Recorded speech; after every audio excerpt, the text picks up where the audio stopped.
weary travellers, and welcome back to the Library of Legend. This, of course, is Read and Roll, and I am Jack Tarlad, your dungeon master for this evening. Last week, it wasn't last week. It was a couple of weeks ago now, wasn't it?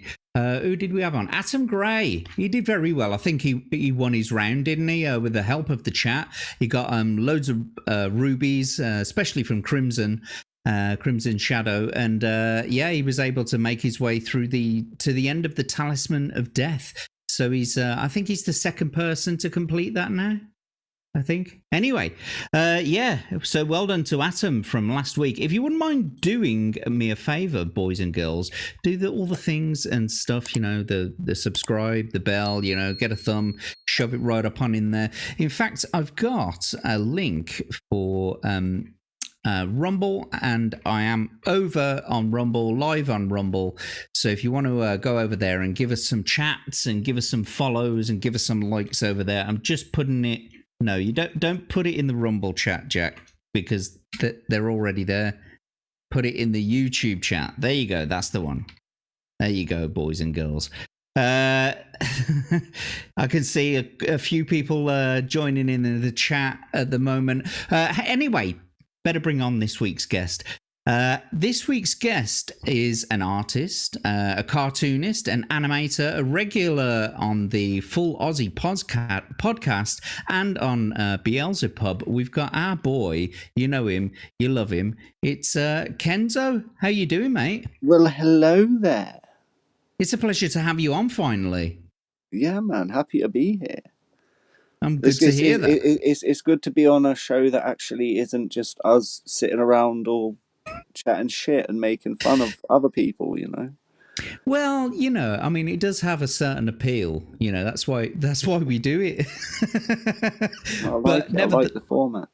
Yeah, this format in particular, it took a little bit of mental gymnastics, but we finally got it into gear. And tonight, as I mentioned to you in the back rooms, that tonight is actually the 1 year anniversary, bar 1 day, because my first episode was on the 13th of February, 2025. So yeah, today is the 1 year anniversary. Birthday. Yeah, happy birthday, Read and Roll. We're going to say hello to the chat shortly, but to check out all of Kenzo's things and stuff, go down into the description. You can see the links there, Twitter and YouTube. I didn't have a Rumble link for you. I couldn't find one. I don't do the Rumble myself. I don't really upload stuff on there. I see. Well, no worries. I've got a Rumble, so you can still go and follow me over there.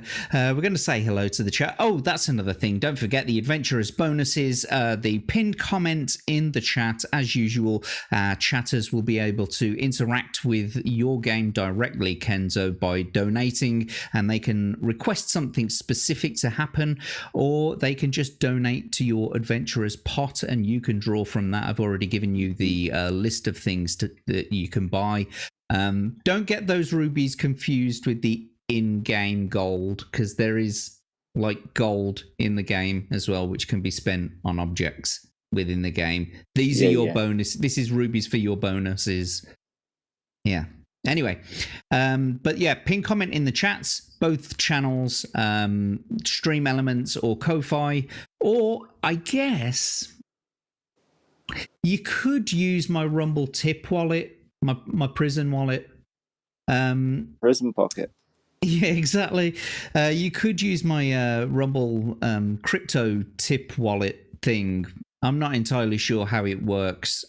I'm a bit of a boomer when it comes to crypto. Too. So ain't got a bloody clue. But anyway, I always ask this question before I introduce the chat. Kenzo, who do you think the first person in the chat is? It's got to be Abe, surely. You were so close, because he was the second person in, apart from myself, of course. But no, it's always, quite usually always, it's Legatus Lee Jonas. Welcome, Legatus. Hope you're doing well. Best mod in the business. Some people say he's a great mod. I also say he's the best. He's everywhere. He's like a tentacle monster. Anyway, but like we said, second in, it's our Abe. Ooh, is this where the biggest homos meet? I'm in the right place. Yes, Homo sapiens. And we've got Commie Mark Hale. Hey, I know that guy. Hey, he knows you. He knows you, guy. I think he has like a YouTube channel on YouTube. Mm-hmm. Yeah. I may have heard of him. It's mainly communist propaganda and whatnot, but definitely check it out. They don't call him Commie 3 Mark for nothing. In fact, they don't call him Commie 3 Mark at all. There's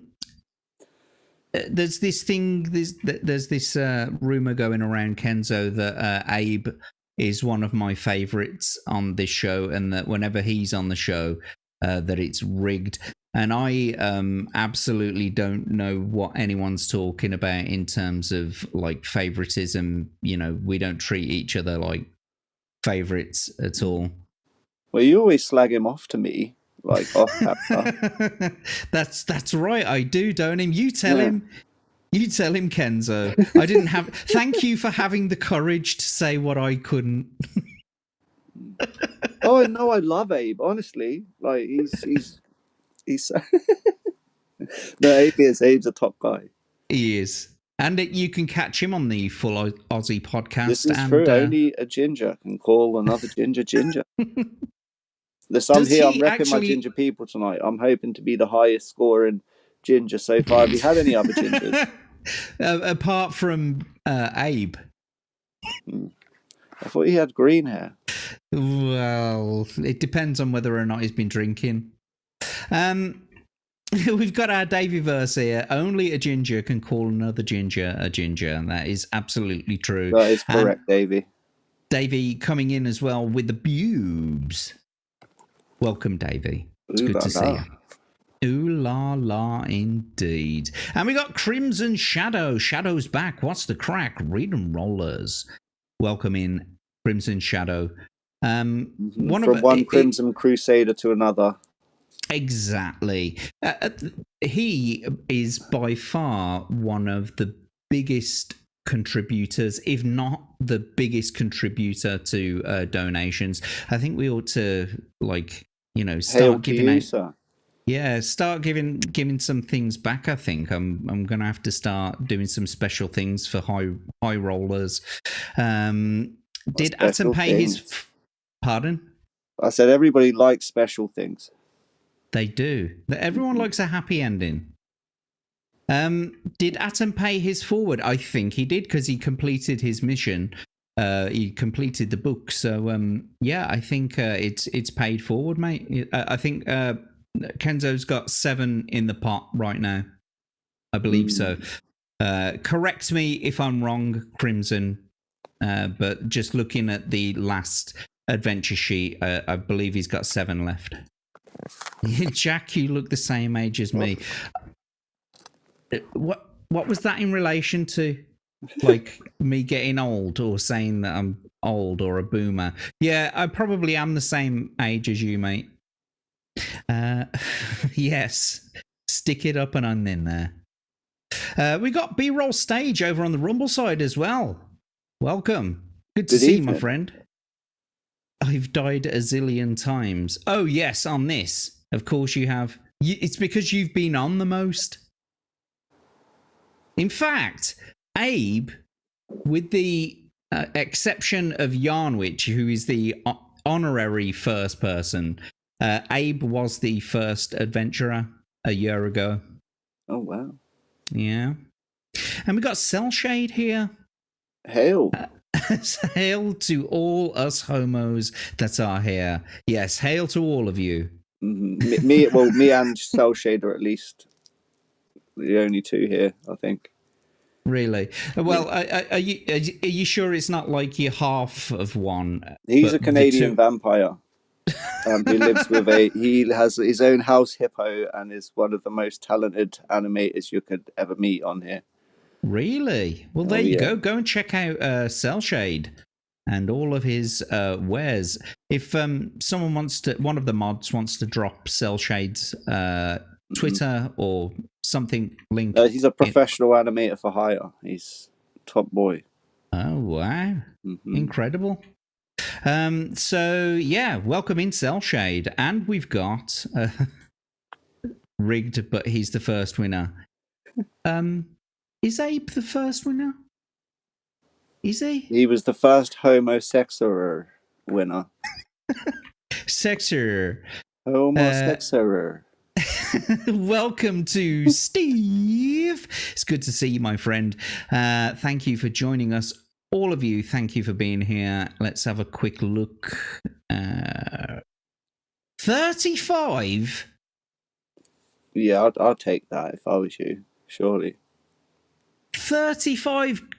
Oh, are you asking my age? Well, it's very rude to ask a lady her age, so I'm not going to be telling you. But I thought you were talking about like 35 rubies in the pot, the adventurer's pot. But no, he's trying to guess at my age. We've got the Devastator here as well. Howdy, everyone, he says. It's good to see you, mate. Thanks for being here. And yes, nice. Yes, Abe was the first winner. And Crimson saying, yeah, Forrester Doom, you div.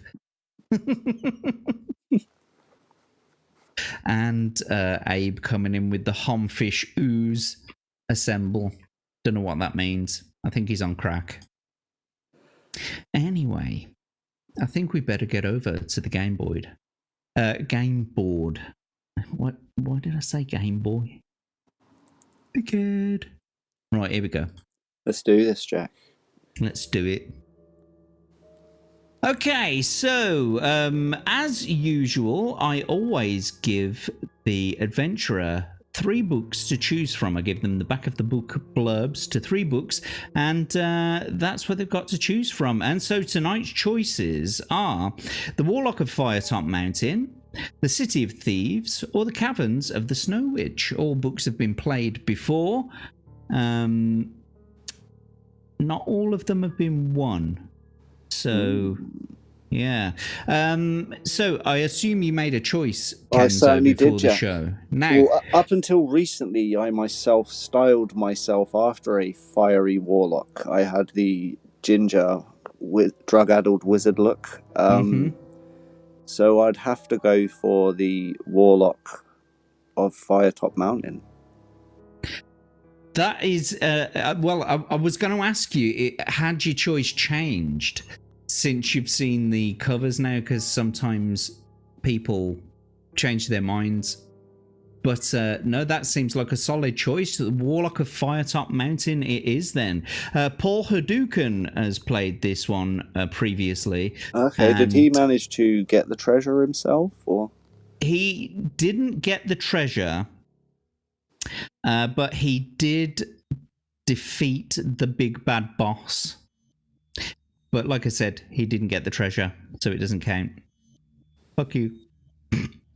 Go fuck yourself, Paul. Exactly.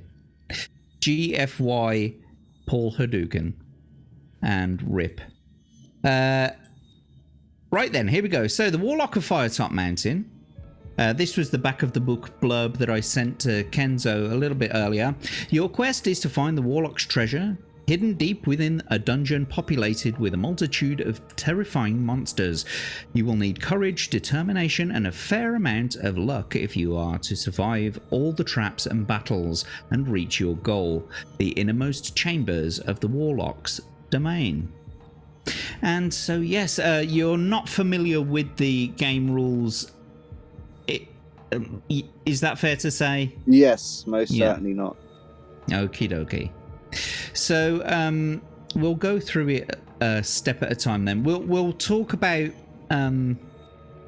battles as we get to them. But basically, we're gonna roll some stats in a short while. Your stats will determine your luck and your stamina and your skill. The skill score is what we will roll for your attack strength when you're in a battle. you'll roll a couple of dice, and whatever your skill score is, we'll add that roll to it, and we'll do the same for the enemy, and whoever is bigger wins the attack round. Okay. Your stamina is basically your life force. Once it gets to 0, you're dead. And luck is exactly what it says on the tin. Let's have a look. We'll get to battles in a second. You can escape from battles, but I'll get to that in a second. Yeah, so luck usually you can use in a battle to negate damage or to do more damage to your enemy. But sometimes through the story, you will be asked to test your luck. Whenever that happens, all you got to do is roll 2 dice, and if it's lower than or equal to your current luck score, you're lucky. If it's higher, you're unlucky. But of course, every time you use your luck, I have to reduce your current luck by 1. So the more you use it, the less luck you have. And what else we got? Yeah, using luck in battles, we'll get to that in a bit. You'll be able to restore your skill, stamina, and luck at various points throughout the book. You'll get opportunities to do it. You will have provisions. You've got 10 provisions in your backpack. Each one of those provisions gives you 4 stamina back.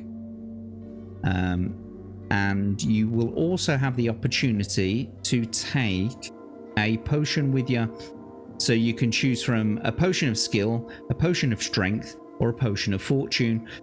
Potion of skill restores all your skill points, same with the strength, and the potion of fortune will restore it back to its initial levels, but it will also add 1 initial luck. Now what I mean by that is, if I get the adventure sheet up, which is this lovely thing here. Get here. Come on. There we go.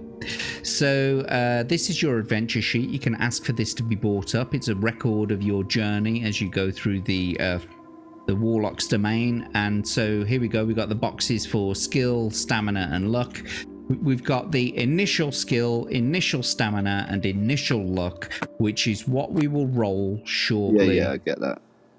And it will never, your current skill will start off as your initial skill. It may go down, it may go up, but it will never go above the initial stamina. And those initial stamina, the initial skill, stamina, luck, they will never change, apart from the luck, because if you drink the potion, it will give you 1 more luck, 1 more initial luck. You can also buy potions from the monetization menu, that list of things, that the bonuses that you can buy. You could buy a potion, but you have to roll a 6 in order to get the luck potion. So you have to be lucky to get the luck potion, basically. Well, let's see if I can duplicate Sammy's luck. Duplicate Sammy's luck? Yes. He was pretty lucky, wasn't he?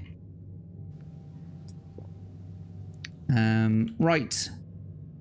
I think we'll start off with the initial skill. So what I'm going to ask you to do is, if you can roll 1d6, and we'll add 6 to that, and that's going to be your skill score. So roll 1 die. Yeah? Just 1. Yeah. 2 plus the 6, that's a skill of 8. Nice. It is. If you're not happy with that, I mean, because obviously 12 is the max that you could get. But most monsters throughout the journey, they're around 8. Some vary above and below. Like bosses have got quite a high skill, about 10 to 11 or 12 in some cases. So yeah, you've got 7 rubies in the adventurer's pot, and one of the monetization options is for 5 rubies. You could buy a reroll So right now, if you wanted to re-roll your initial skill, you But could. you know what? I think I should do that because I think I could potentially get a higher skill score. And if I am going against monsters of 10 to 12, it'd be better if I was at least on par with them. Fair enough. Okay, so immediately you're going to use 5 of your rubies. You've got 2 left, and that means that you get to roll again. I will trade in the precious stones for a reroll. Then 1d6, please. Let's do this. See, I'm happier with that already. It's a good bit better. Right then. Okay, so stamina, it's 2d6, and we'll add 12 to it. So 2d6.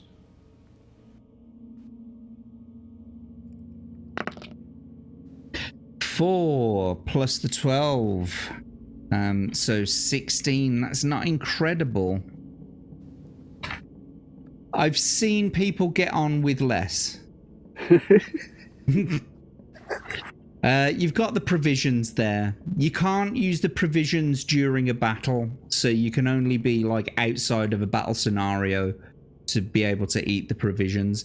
If you were to pick a potion of stamina to take with you before the journey starts, you can't use that one in a battle. However, if you buy a potion from that menu, you can use that one in a battle. During a fight. Okay.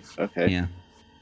The best bang for buck when you're picking... Can you buy a stamina potion, or do I have to equip myself with that one off there prior to starting? You can pick either the skill, the stamina, or luck. Okay. At the very beginning. And that's the one that you take with you. And I always say the luck is the best bang for buck because you get that extra initial luck when you use it. And funnily enough, that's what we're going to roll for now. So could you roll one more d6, please? 3 plus the 6, that's 9. It's not too bad. I've seen a lot more unlucky people than that on the show before. Right. So we got your stats. Are you happy with your stats? I am happy with those. You've also got 3 lifelines. One is an ask the audience. The other one is phone a friend, and there's backtrack. Backtrack is I'll be tracking your paragraphs as we go through them, and if you don't like a decision that you've made, you can use a lifeline once in any adventure, and I will allow you to backtrack to the previous paragraph that you were on, and you can choose again. Phone a friend, you can ask one person in the audience, in the chat out there, and you can, choose one person, see what they would say. Ask the audiences, I'll put a poll in the chat and see what the audience will do, basically. And you don't have to take their advice. Sometimes they're good, sometimes they're bad. You never know with this chat. But they're usually quite good. You have to be careful of Crimson. He knows the books, you see. And he could lead you astray. And it looks like Crimson Shadow's just come in clutch already. Like the chat he is. Oh, wow, what a legend. I know. $20 dibdobs straight into the adventurer's pot there. $20 dibdobs translates to about 15 quid, I think it is. So you've got... I think it's actually 17 quid, so I think... I'm going to round it up to 20 anyway. So there we go. And he's 35 himself. Oh, wow. He is 35 himself. That is the message attached to it. I am 35 myself, Jack. Anyway, I usual remember from being me. 35. Yeah, it was so long ago when I was 35. All this was fields. But Crimson, thank you so much for the donation there. Like I said, one of our biggest donators, if not the biggest. Absolute legend. Absolute legend indeed. And thank you for being. We got Scott Jonesy coming in. Is Jonesy. the answer Ghostbusters 2? The answer to what? Life, the universe, and everything. Yeah, there you go. Legata's got it. Right. So, would you like to pick a potion then? Which potion would you like to pick to start with? I think I'll pick a stamina one. Okie dokie. Just in case I get my ass whooped by a monster or whatever, and I'm... Well, don't forget you've got 10 provisions as well. Oh, of course I have. Oh, yeah, well, can I change that then? Can I change it to a luck one? Sure. I think a luck one would be better. Okie dokie. There we go. Yeah, so each provision will restore 4 stamina points. Yes, of course. But you just can't use them during the battle. But if you buy a potion, for example, or you buy some provisions... Could replenish my stamina mid-fight with the purchased potion, yes. He's got it. He's a quick learner. Oh, he's a quick one. Here we go then. So, let's get into the story. Are you all ready at home, boys and girls? Here we go. Just a quick couple of hints. There is one true way through the Warlock's dungeon, and it will take you several attempts to find it. So make notes and draw a map as you explore. This map could be invaluable in future adventures. So like, for example, if you die in the first half an hour or first hour and we restart the game from the beginning, you'll know which way to go. Do you get what I mean? Yep. Make notes, yada yada, future adventures, and enable you to progress rapidly through to unexplored sections. Not all rooms contain treasure. Many merely contain traps and creatures which you will no doubt fall afoul of. There are many wild goose chase passages, and whilst you may indeed progress through to the dungeon, you will not take the Warlock's treasure unless you have picked up certain specific items along the way. Several keys will be found in the dungeon rooms. Only by arriving at the Warlock's treasure with the correct keys to open his chest will you get to his treasure.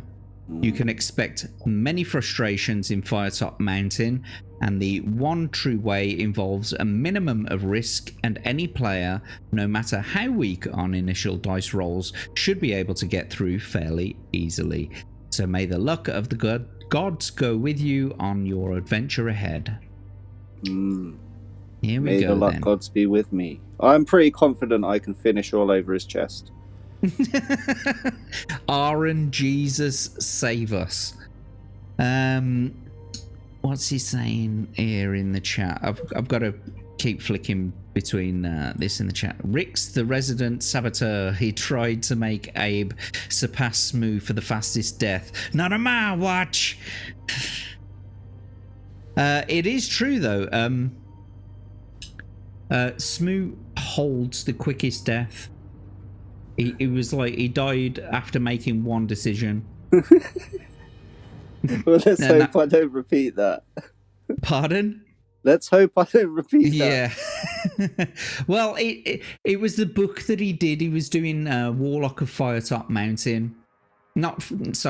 Caverns of the Snow Witch.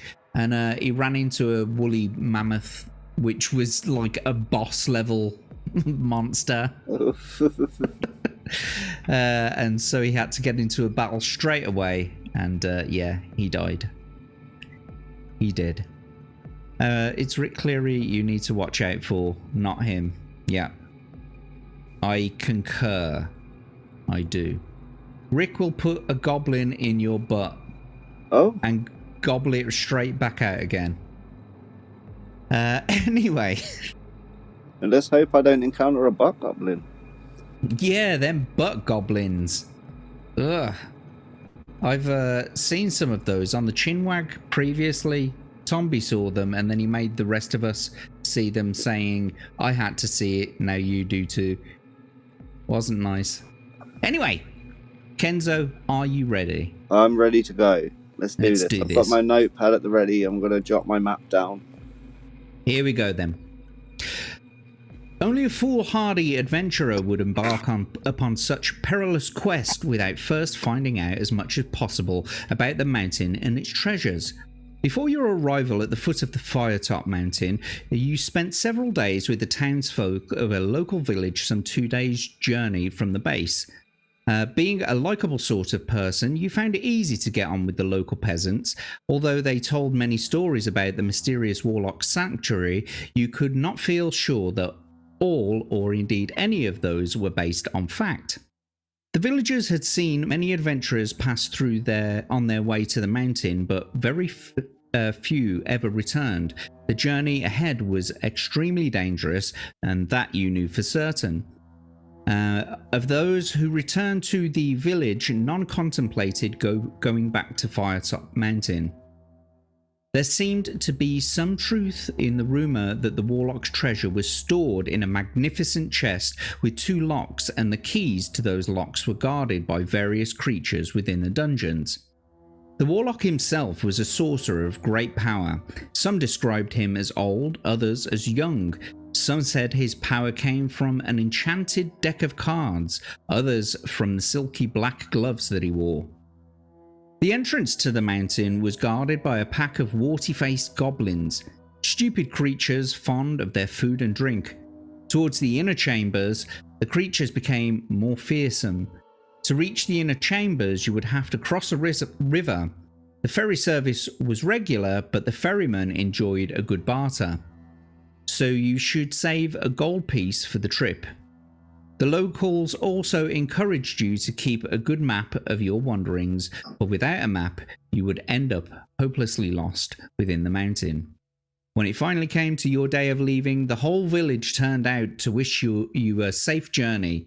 Tears came to the eyes of many of the women, young and old alike. You couldn't help but wondering whether they were tears of sorrow shed by eyes which would never see you alive again. Now turn over. So I'm just going to add that 1 gold that they suggested you keep. Okay. Just adding that to your adventure sheet there. Okay, so here we go. There's the entrance to the mountain. It's a big opening. Oh. Ooh, hello, sailor. At last, your 2-day hike is over. You unsheath your sword and lay it on the ground and sigh with a relief as you lower yourself down onto a mossy rock to sit for a moment's rest. You stretch, rub your eyes, and finally look up at Firetop Mountain. The very mountain itself looks menacing. The steep face in front of you looks to have been savaged by the claws of some gargantuan beast. Sharp rocky crags jut out at unnatural angles. At the top of the mountain, you can see the eerie red colouring, probably some strange vegetation which has given the mountain its name. Perhaps no one will ever know exactly what grows up there, as climbing the peak must surely be impossible. Your quest lies ahead of you. Across the clearing is a dark cave entrance. You pick up your sword and you get to your feet and consider what dangers may lie ahead of you. But with determination, you thrust your sword home into its scabbard and approach the cave. You peer into the gloom to see the dark, slimy walls with pools of water on the stone floor in front of you. The air is cold and dank. You light your lantern and step warily into the blackness. Cobwebs brush your face and you hear the scurrying of tiny feet, rats most likely. You set off into the cave, and after a few yards, you arrive at a junction. So for your first decision of today's episode, will you turn west or east? Will I turn west or east? I think I'm going to go for east. The passageway soon comes to an end at a locked wooden door. You listen at the door, but you hear nothing. Will you try to charge the door down? If so, turn to 156. If you would rather turn around and go back to the junction, turn to 92. I will push on through the door. Let's give it a go. Let's see if your elbows and shoulder are good enough to get through it. My lantern is lighting the way and my ginger hair is making it brighter. I'm confident. It's like holding a buttercup up to your chin. You charge the door with your shoulder. Roll 2 dice. If the number rolled is equal to or less than your skill score, you succeed and turn to 343. If the number rolled is greater than your skill score, you rub your bruised shoulder and decide against trying again. So, could you roll 2d6, please? 3 and a 5, that's 8, isn't it? So yeah, you're definitely lower than your skill score. So there we go. You succeeded. You've bashed down the door. The door burst. Pardon? With ease. Yeah, it wasn't even. Swept it aside like it was like made of cardboard. It was just like. You're like the buzzing of flies. The door bursts open and you fall headlong into a room, but your heart jumps as you realize you are not landing on a floor but plunging down a pit of some kind. Luckily, the pit is not particularly deep and you stand in a heap less than 2 meters down. Lose 1 stamina point for your bruises and you climb out of the pit into the room and leave through the door heading westwards. Turn to 92. So unfortunately, mate, that was just one of those red herring turns. Okay, so it's brought me back westward. Yeah, basically. You've now got 15 stamina because I've just had to remove 1. So yeah, you've unfortunately been caught afoul of the first red herring turn. So, you know, you don't know what's going to happen in this place. You arrive back at the junction. You look left to see the cave entrance in the dim distance, but walk straight on. So you're essentially back at that junction and you've turned west. Okay. I'll go west this time. There is a right-hand turn to the north in the passage. Cautiously, you approach a sentry post on the corner, and as you look in, you can see a strange goblin-like creature in leather armor. Ooh. He's asleep at his post. You try to tiptoe past him. You have to test your luck. So you've got 10... Is it 10? No, it's 9 luck. You got to roll 2d6 and you've got to get 9 or below to be lucky. Okay. That'll do it. That'll do it. So that was 5. We've also got to take away 1 luck from your current luck score. But don't worry, there'll be opportunities to build that back up. You've got that potion, don't forget. So there we go. You were lucky. We didn't wake the goblin with the leather thong on. That's the one. He remains snoring loudly. Turn to 301. To your left, on the west face of the passage, there is a rough-cut wooden door. You listen at the door and you can hear a rasping sound which may be some sort of creature snoring. Do you want to open the door? If so, turn to 82. If you wish to press on northwards, turn to 208. I'm going to press on northwards this time. I ran afoul last time that I just barged through a door unwittingly. So 208. I'm going to press on. Further up the passage along the west wall, you see another door. You listen at it, but you hear nothing. If you want to try opening the door, turn to 397. If you want to continue northwards, turn to 363. Oh. I'm going to go north. Oh, I don't know. You see, the thing is, right, like it said in the hints on play, some are red herrings, some are genuine paths. Yeah, that's Some thinking. things could just be, you know, like it's not necessarily a death trap, but it's just kind of like a blank wall. Do you get what I mean? It's quiet in there.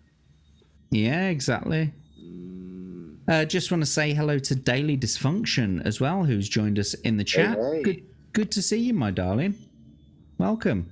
Who's getting lucky? It's Kenzo. If you've not checked out Kenzo's work, go and check the description below. It's got all of his links in it, and you can go and see his animations and his art and his cartoons. Fantastic stuff. My more recent ones are on Twitter. I don't think I've uploaded to my YouTube channel in a long time. Yeah, a couple of years from what I was checking out today. I always research my guests and see what they've been doing. And, you know, I was very surprised to see. I actually didn't think that I'd got the right channel because it hadn't been uploaded to. Yeah, I put most of my new stuff on Twitter. I get more views over on there, to be fair. Yeah, it's funny that, isn't it? But anyway, I'm gonna go for this door. Let's go through the door. Well, let's attempt to go through the door. Let's do it then. Right then. Try opening the door 397. The door opens to reveal a small room with a stone floor and dirty walls. There is a stale smell in the air, and in the center of the room is a makeshift wooden table on which is standing a lit candle. Under the table is a small box. In the far corner of the room is a straw mattress. You may either open the box or leave the room.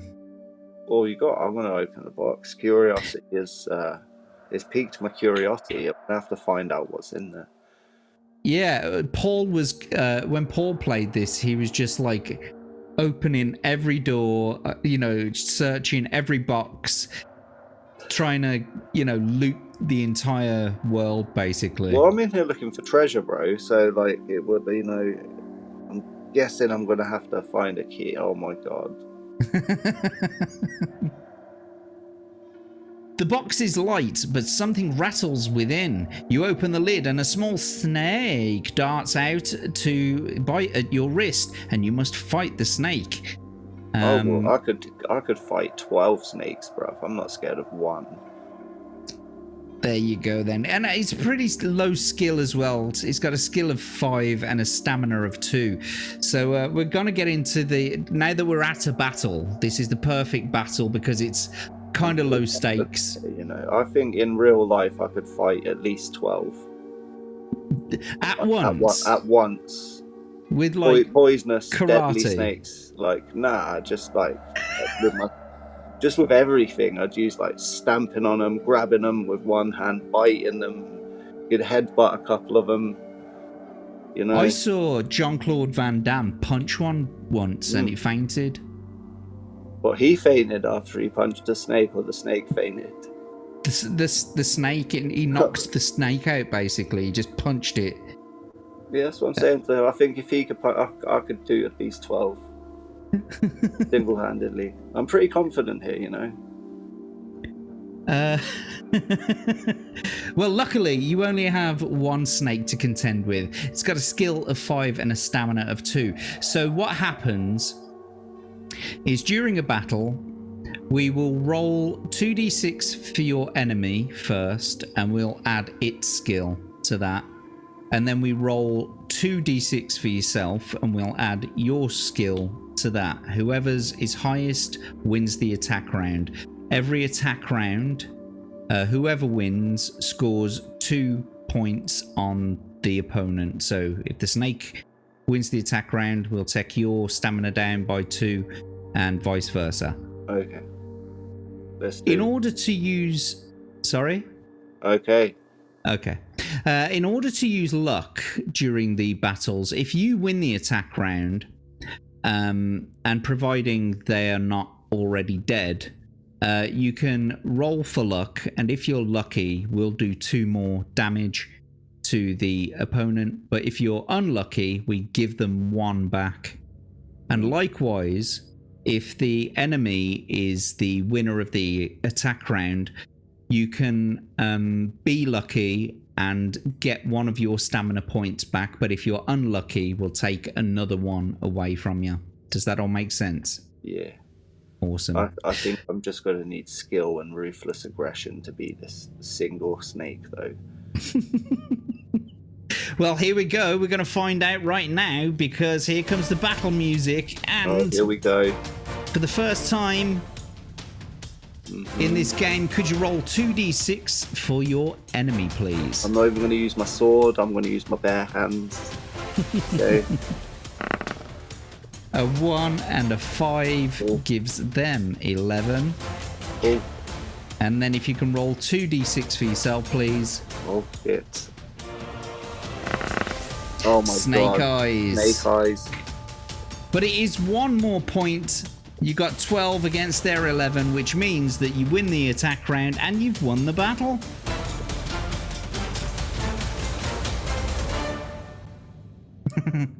Total snack deletion. He didn't stand a chance. Not against those lethal hands. Rated E for everyone. Right, well, congratulations anyway, mate. You've won your first battle. And so let's see what happens now. That's what she said, Abe. Damn, that was quick. There we go. There it is. Damn, that was quick. See, Abe's in your corner. Abe's rooting for you. Right then. It was them lightning fast hands. He didn't stand a chance. The box has fallen to the ground, and during your fight with the snake, and out of it has fallen a bronze-coloured key with the number 99 carved into it.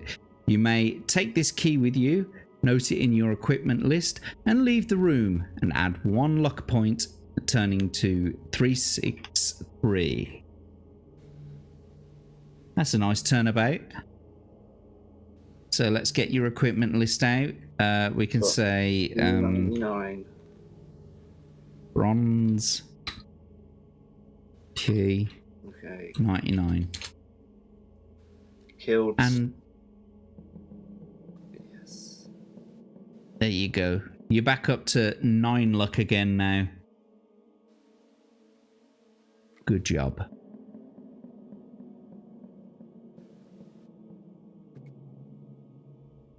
Here we go then.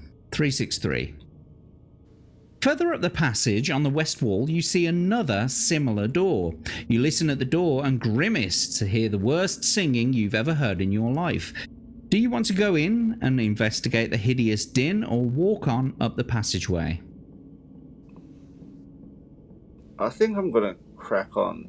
You know, I'm not in the mood. I've just killed a snake. You know, I don't want to have to. You don't want to overexert yourself. I mean, I don't want to have to slap someone down just because they're singing bad. I'm just gonna just leave them to it. Yeah. I'm here to look for treasure. You know, I don't see how a dodgy spoiling someone's karaoke party. Yeah, it's not really. Yeah, it's not doing it for me, Jack. I've got to be honest. I completely understand, mate. I know your feeling. You know, there are two kinds of people in this world. People who want to be left alone and people who can't leave other people alone. Sometimes you got to decide which one you're going to be. That's it. I'm just going to plow forward. You eventually... Then, in that case, you eventually arrive at the end of the passageway at a 3-way junction. You may either turn west or east again. West or east? Oh. Big decisions. I'm going to go east again.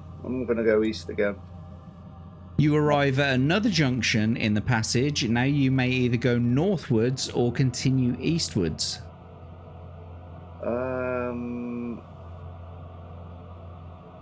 Let's go north again. Let's keep going deeper into the mountain.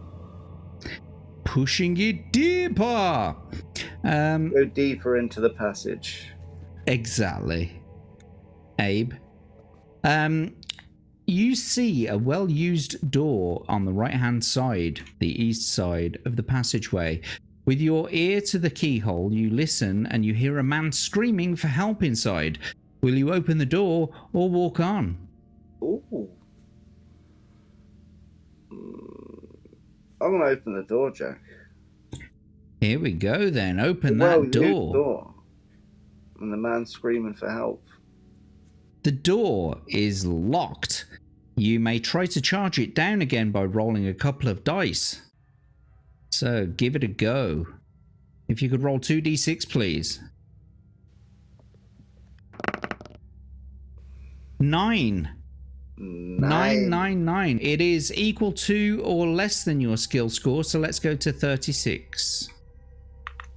Oh, is that you? No, that's not me. That's the guy that was asking for help, sure. Are you sure? No, I'm joking. We're not supposed to insult our guests, Jack. What the fuck are you doing? Anyway, the locked door bursts open and a nauseating stench hits your nostrils. Ooh. It's Abe.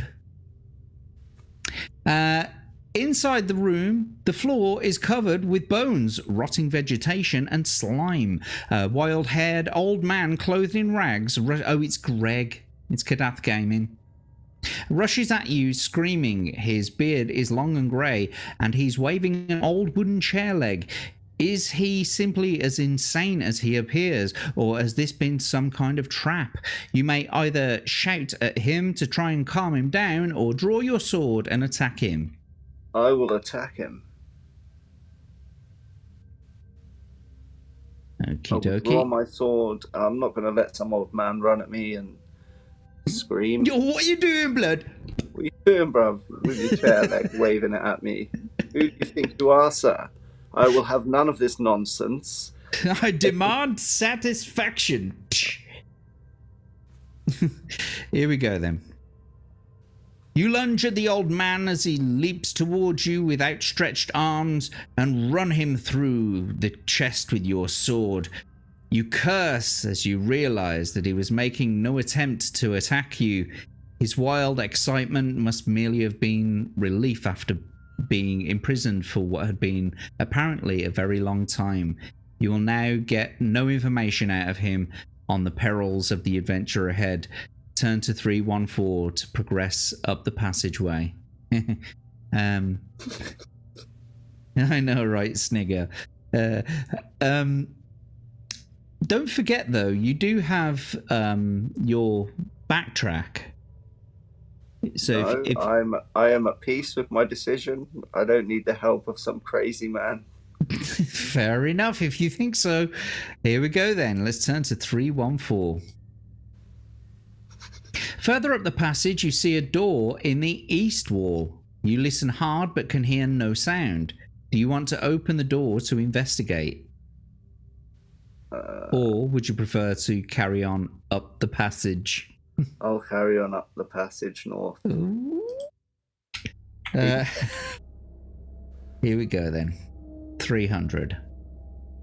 On the east wall of the passage... Oh, good God.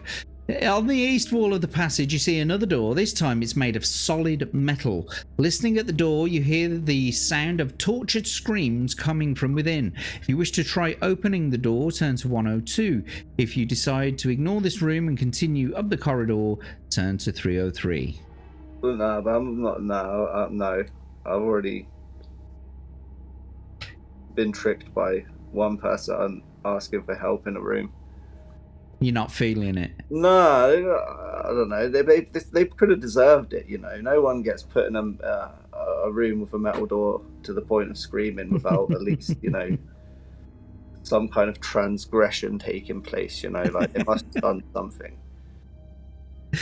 Don't say that. I didn't come here to help people. I'm here to steal shit from a wizard. You did. That's what you came here for. And if you have to run through every motherfucker in this place... Mate, I will stab every old man in this place. Yeah, without hesitation. I do not care. Daly saying, don't say that. Abe has to smell nice. He doesn't have to. I mean, he can. I came here to stab men and chew bubblegum. And I brought out bubblegum. And I've lost my knife. Grizzled Entertainment's here. How's it going so far? Pretty well. He's not got as far as Paul Hadouken did yet. Because Paul Hadouken he had to come back for the second part of the show, but before he left, he got stuck in a maze that you're no doubt gonna have to go through before this journey's end. Oh no. So yeah, but yes, Grizzle, thank you for being here, and it's good to see you. Thanks for being here. Right, so yeah, solid metal. You want to ignore the room 303. Okay. So you've arrived at the end of a passage where it meets another going east to west, but an iron portcullis blocks your way, and no amount of charging is going to budge it. But on the wall to your right are two levers, and it seems likely that these levers have something to do with raising the portcullis. So do you wish to pull the right lever or the left lever?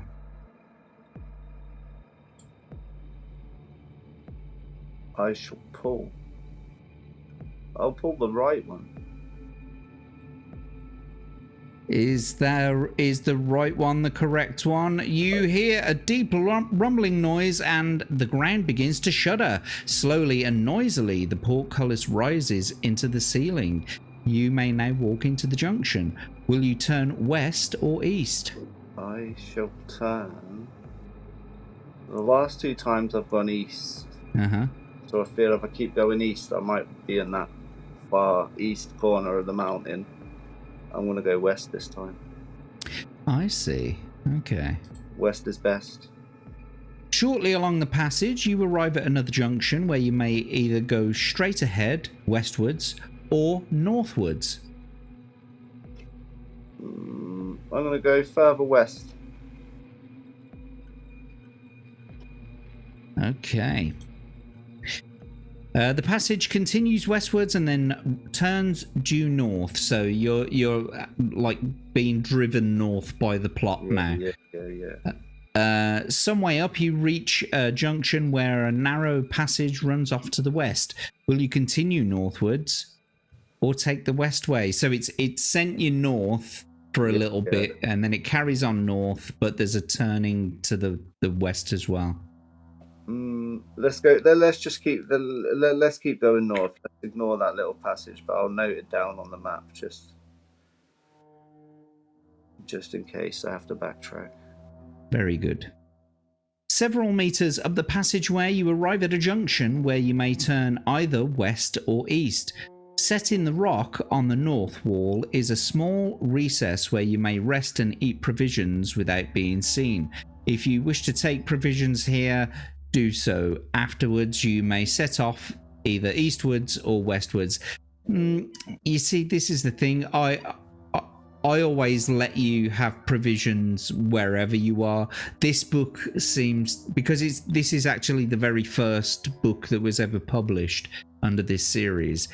I kind of feel like they felt the need to only give you provision stops part way through it, but all the books afterwards, you just could eat provisions where you wanted. So that's the way I play it.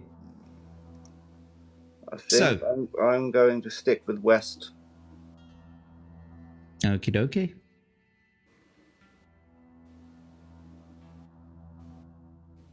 You walk westwards along the passageway, and after 50 meters or so, the way turns northward again.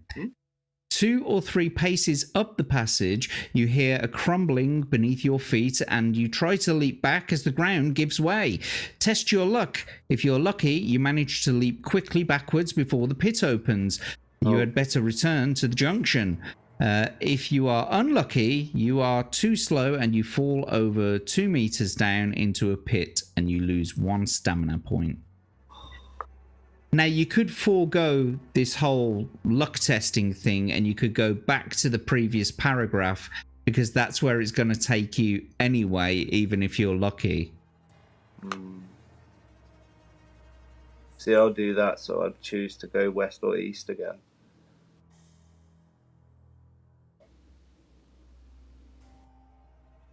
Well, you can only go back one paragraph, so the last paragraph was 77.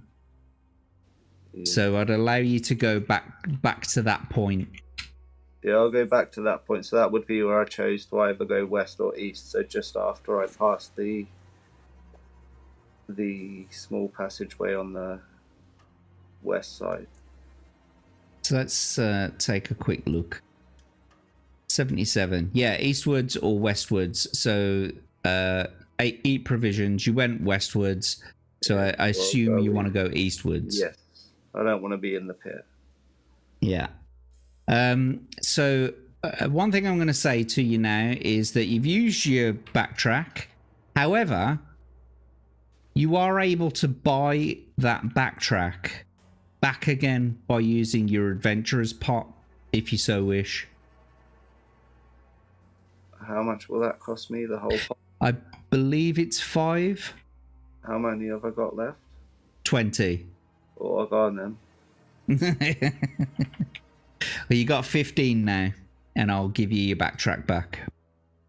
I'll try and not spend it all. It'd be nice to send some forward to the next player if I can. Yeah, or fuck them. I've come here to treasure, not to fuck the chat. Or it's actually Vagabond who's going to be on the show next week. Actually, I take it all back. Now my boy Vagabond's on next. So now you're not going to spend another penny of it and you're going to give it all to him. Mm-hmm. Right then, here we go. 3, 4, 5. For some hentai adventures with Vagabond. What was that about adventures with Vagabond? Hentai based, most likely. Yeah, he swears it's not hentai. But it always is. It always is, yeah. You follow the passage eastwards for several meters and then it turns to the north again. Shortly, you reach another junction where you may either go straight or you may turn right into an eastwards passage that soon turns north. I will go the east and then north one.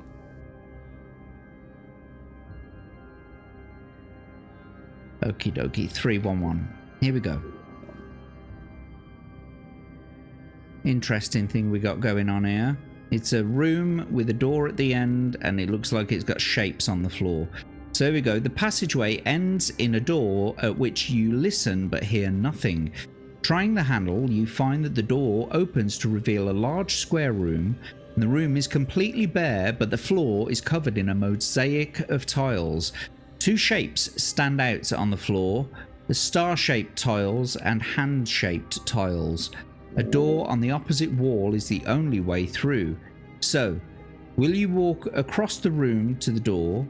Will you walk across the room stepping only on the stars? Or will you walk across the room stepping only on the hands? What kind of stars are they? Just regular 5-pointed stars, mate. Okay. Yeah. Are you sure?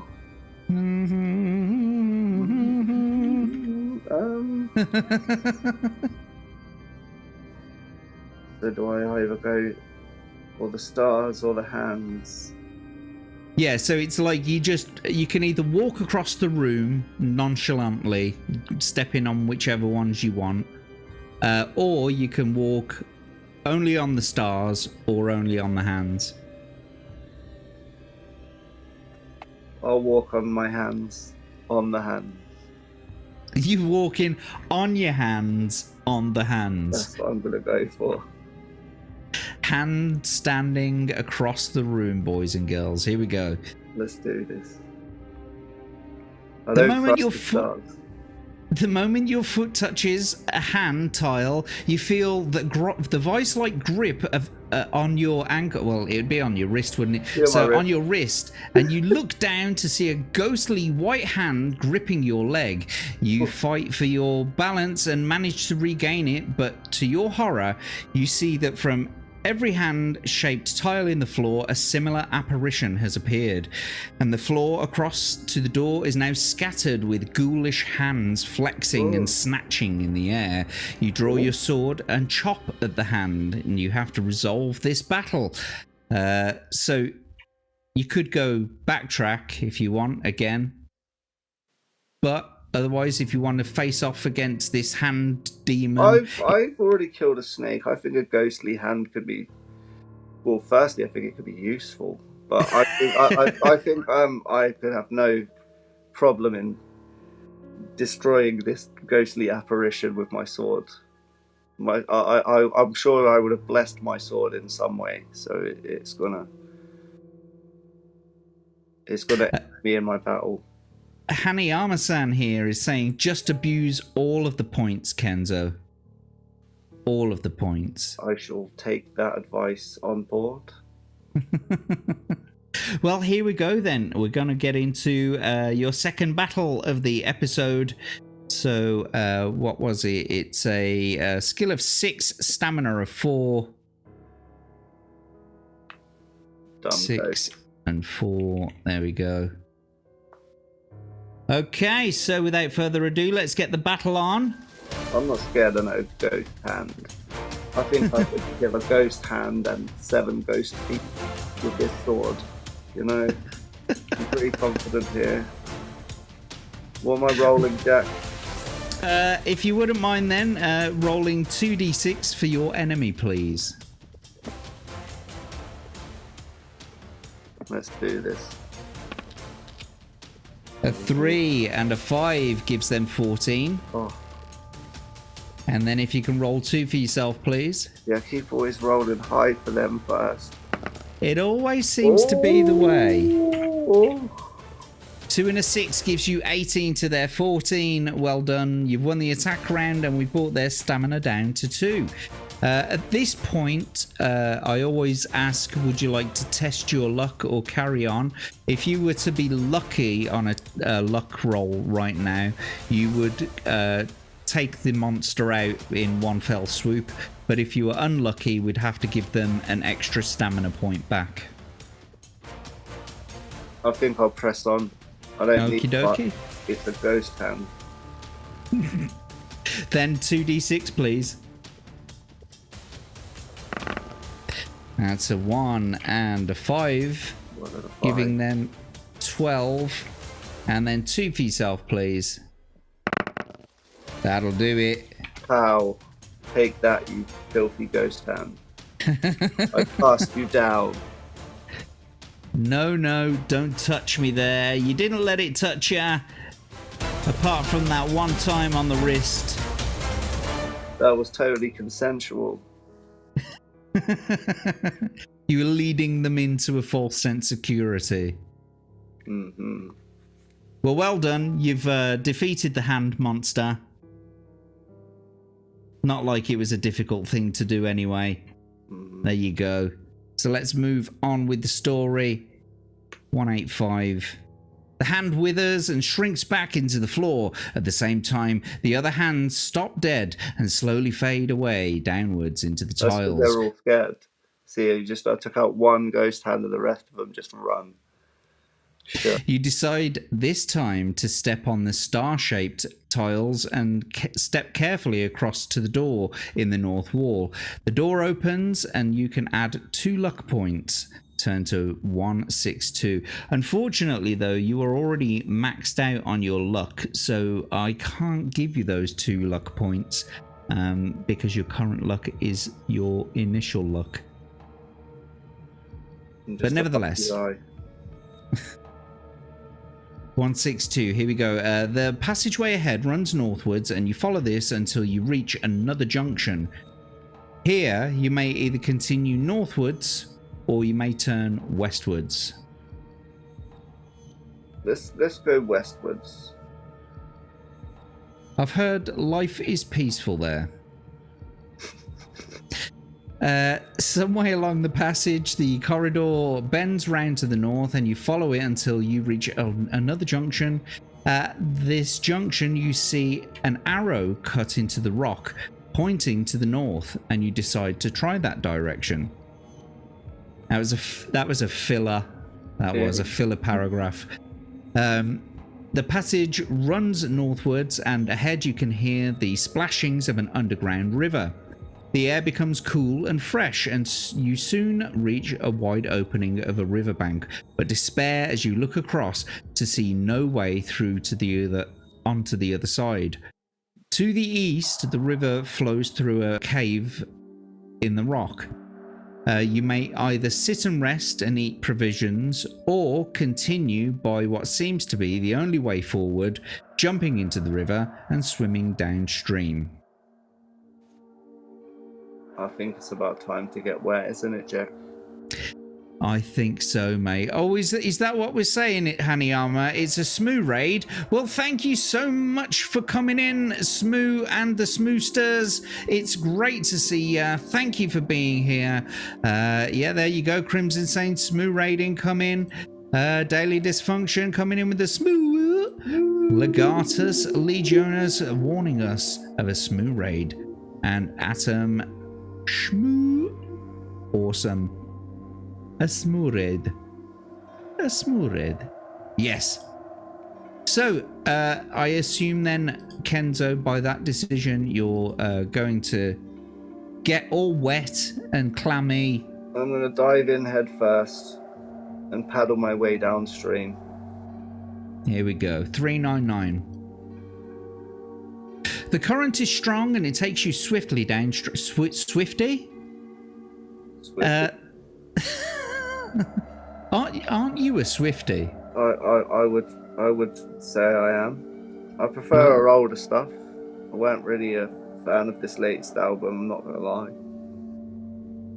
What was this album called? You'll have to let me know because I'm not entirely a Swifty. My daughter likes Taylor Swift, but I'm trying to get her out of that. No, I'm more into her stuff when she was actually like a country singer. I'm not really a fan of like the pop stuff.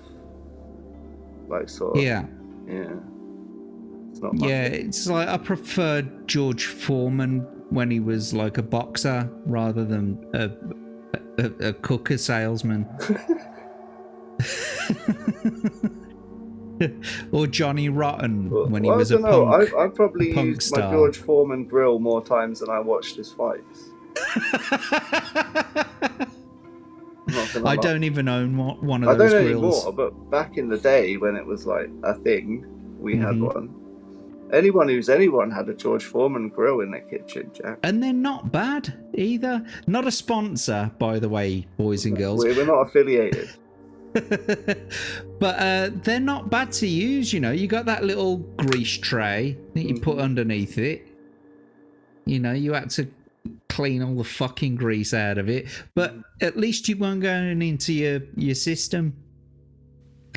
They still sell them. Is that still a thing? Yeah, they're still quite popular, I think. Wow. The current is strong, takes you swiftly downstream. You're washed along through a narrow opening and out into a large cave with banks on both sides. The current washes you onto the south bank, and we turn to 218. To the south bank. So, you are on the south bank of an underground river, facing across its black depths. There appear to be 4 ways of crossing. To your left, a rusted bell bears the sign, Ferry Service, 2 gold pieces, please ring. There is a small raft in front of you on the bank with a long stick resting beside it. You could punt across the river.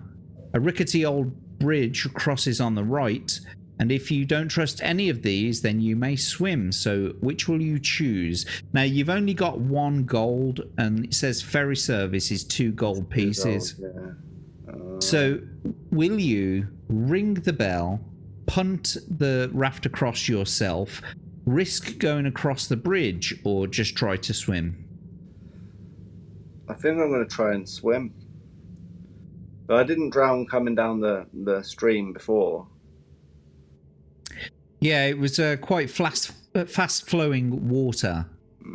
Oh, well, this one is quite fast flowing. No, previously it was, Yeah. and now you've been sort of washed into like this open cave. I'm pretty confident.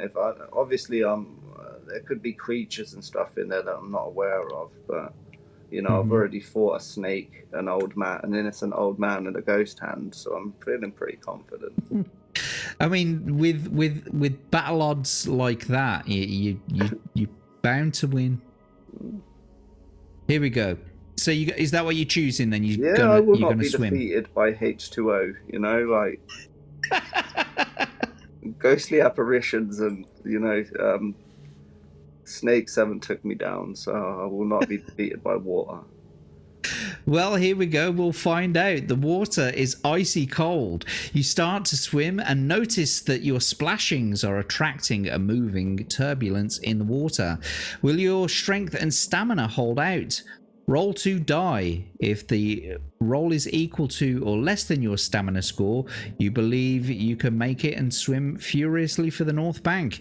If the roll totals more than your stamina score, you decide not to risk it and return to the South Bank. So, if you wouldn't mind, please, you've got to get 15 or below on 2d6. I think that's quite easily done. 7 and... yeah. Because you can only get 12 on 2d6. So it was always going to be that. That's stupid. I'm just reading it again. So what did I get? 7 and... No, that was it. You got 7. Oh, sorry. Hang on, was it? No, yeah, it was 7, wasn't it? A 5 and a 2, was it? Yeah. But either way, the max that you can get on 2d6 is 12, and you've got to be less than 15. So it was always going to be you were lucky anyway. So there you go, 151. You gain ground on the turbulence in the water, but for a few meters from the north bank, you notice 2 sinister reptilian eyes on the surface of the water watching you. You are swimming straight for them. If you decide you'd rather not face the owner of these eyes, you may turn around and head straight back to the south bank at full speed, and you arrive exhausted and lose 1 stamina point, and we'll turn to 218. Alternatively, you can risk the eyes ahead, turn to 86. You may try a detour, which will send you nearer the turbulence, and we'll turn to 158. So your choices are basically either go back, head straight onto the eyes, or go towards the turbulence. I'm going to go for the eyes. Look into my eyes. Here we go then. 86.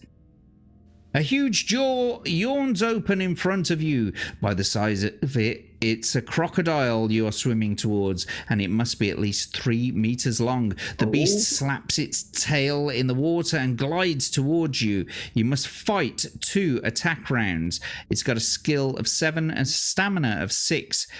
Your combined thrashings attract a turbulence in the water that you hadn't noticed before, and this now makes its way towards you and you're part of the river. At the corner of your eye, you notice this and must decide what to do. If you believe that the crocodile is on its last legs and you wish to continue the battle, then do so. If you win, turn to 259. Otherwise, you can keep the beast occupied in the faint hope that the mysterious visitor will help you in some way. Have 1 more attack round. So we've got to do 2 attack rounds, and once those 2 attack rounds are done, we'll decide what you want to do. Pardon? Yes, let's do this. Okie dokie then. Without further ado then, let's get over to... Oh, no, hold your horses. Whoops. Not just yet. stamina of 7 and... Sorry, skill of 7, stamina of 6. And here we go then.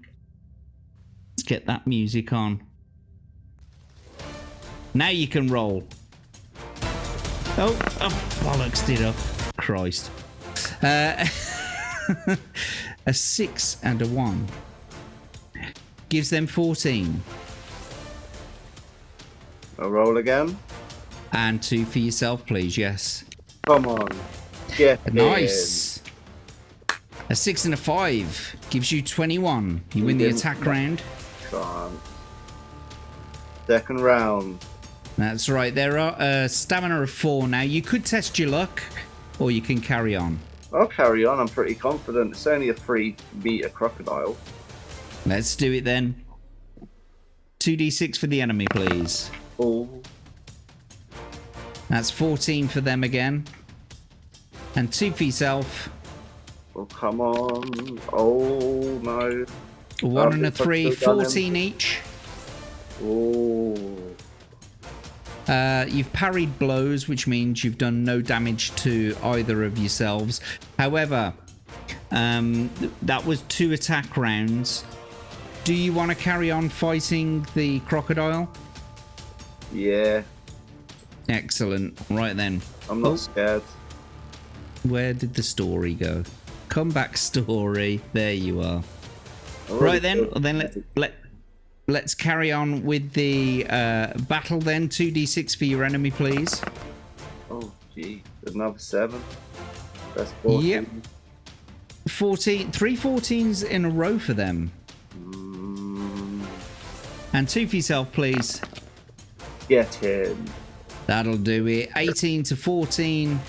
You've won another attack round, and their stamina is now 2. If you tested your luck and you were lucky, you destroy the enemy right now. Otherwise, you can just carry on with the next attack round by rolling 2d6 and see if you take him out. I'm going to try and take him out, Jack. A 1 and a 3 gives them 11. That's a much lower score. And 2 for yourself, please. This could be it. Do this. This could be lucky. Yeah, look at that.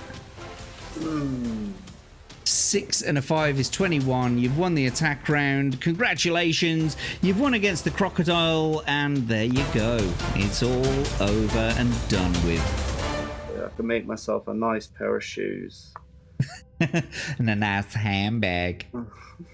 Got myself a handbag and some boots. Well done, Kenzo. Your confidence precedes you. Here we go then. What did it say? There was some turbulent movement that we attracted an onlooker in the water. That's right. Yeah. What a bastard. Watching us from afar. Anyway, you won, so we'll have to turn to 259. As you swim to the bank and away from the crocodile, you look back to see the mysterious turbulence approach the reptile's body, break into a frenzy, and then move off, leaving not a trace of the animal. Thankfully, you were not there to find out what it was.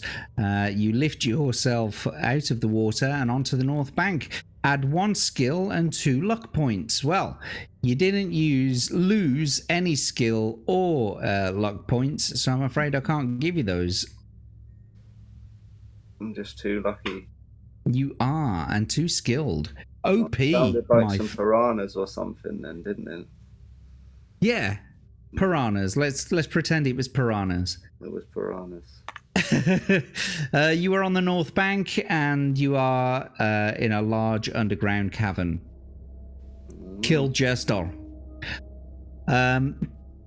Facing northwards, the rock face is smooth and glistening with moisture. Moss of many different hues grows on the surface. There is an eerie silence punctuated only by the splashings of the river as it flows behind you. You now have 3 options. A passage runs off to the northwest. If you take that route, turn to 271. A large timber door is directly in front of you and in the middle of the rock face. If you open that door, turn to 104. And another passage runs out along the riverbank eastwards. To follow this along the riverbank, turn to 99. So it's go off the passage northwest. There's a door directly in front of you, or you can follow the river eastwards. I'm going to go for the door, Jack. I'm going to open the door. Sorry. Is that the big one in front of you? That is correct. The one in the mossy rock face. 104. Here we go. Yeah. You find yourself in a short, narrow passageway with a door ahead to the north. You try this door. That was a pointless act. Here's another one. The door squeaks open on rusty hinges. The room is dark and your eyes begin to adjust themselves as you close the door behind you. You hear a shuffling in the room, but before you can react, a blow to your head knocks you senseless. Lose 2 stamina points and turn to 122. There you go. I'm going to end up in a room with a metal door screaming. It's at the moment it looks like an anti-ice protest. Oh. Yeah, or a free Palestine protest. You wake with the throbbing head and you look around. The room is about 8 meters square with doors to the north and the south. You've been dumped in the southwest corner, and standing motionless in the center of the room are 4 men. At least they appear to be men. Their skin is a greeny grey color and their clothes are tattered and torn. They are all staring vacantly at the ceiling. One carries a club, the other a scythe, one an axe and one a pick. They are ignoring you completely. Around the room are various peasant-style weapons, including pitchforks, axe handles, pointed sticks, and the like. 1 or 2 shields and several barrels. In the northeast corner is a human corpse with a sword in one hand and a shield in the other. You move your hand up to the top of your head to feel for signs of blood and are relieved to find that you are not bleeding. But as your hand moves, the strange creatures in the center of the room turn their eyes towards you. So do you try to talk to them, jump to your feet and charge them with your sword, or scramble for an exit through the south door? I think I'm going to attempt to negotiate here. The way I see it, if I try and attack him, there's already a dead guy there with a sword and a shield. Mm-hmm. So, but there are 4 of them. Yeah, there's the creatures. Yeah. Yeah. So you're going to try and talk to all of them, yeah? Oh, yeah. I'll give it a go. Their vocabulary is very limited to a series of moans and groans. They appear not to be intelligent at all. Furthermore, your conversation merely serves to attract their attention to you. They grip their weapons and look as though they will have to. It looks as though you will have to fight them. However, there's a slim chance that you could make it to the door you came through. If you want to try for that door, turn to 13. If you've resigned yourself to a battle, turn to 282. And don't forget, you also still have your backtrack. So if you didn't like that decision, you can go back and try again. Let's use the backtrack. Okay.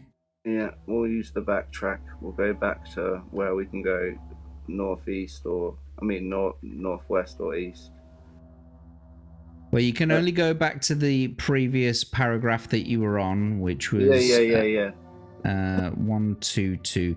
So you can either try to talk to them, which you've just done. So it's either jump to your feet and charge them with your sword, or scramble for an exit through the south door. I'll go for the south door. I'll attempt to scramble for an exit. Your head hurts and you feel dizzy as you rise to your feet. The 4 men stir into action and move forwards towards you in a single file with their weapons ready. You grope your way down the wall for the south door, but it will be touch and go, and whether you make it or not. Your foot slips on a loose pebble and you fall to the ground. Before you can regain your footing, the creatures are upon you. Turn to 282. Now, you have used your backtrack. I have. But you could also buy it back again for another 5 rubies. Well, let's do it. That'll leave me with 10. That's right. And then at this point, because you've still got a backtrack, you can use it again. Oh. So at this point, before we turn to 2-8... Anyway, I'm gonna have to well, yeah. Well, maybe. Well, let's find out. I mean, if we go to 282, it could give you something different than if you were to backtrack again and just lunge at them and have the surprise. Let's go forward and see what happens. Just so that you know, if you go forward to 282, using your backtrack will only bring you back here to 13. Yeah, I know. Okie dokie. The 4 creatures shuffling towards you are mindless zombies. Their vacant eyes suggest that their actions are controlled by a will which is not their own. You are still too dizzy to think properly, but you must act quickly. The first zombie reaches you and prepares to swing his club. You must fight him. He's a zombie. He has a skill of 7 and a stamina of 6. If you defeat that zombie, you add 2 luck points and turn to face the other 3. And you've got to fight each in turn. So let's get your adventure sheet up. And just to remember, if you defeat this zombie, you're going to get 2 luck points back. So it might be worth trying your luck a couple of times during this battle. Yeah. Just throwing it out there. Okay, so skill of 7, stamina of 6. Let's get this on then.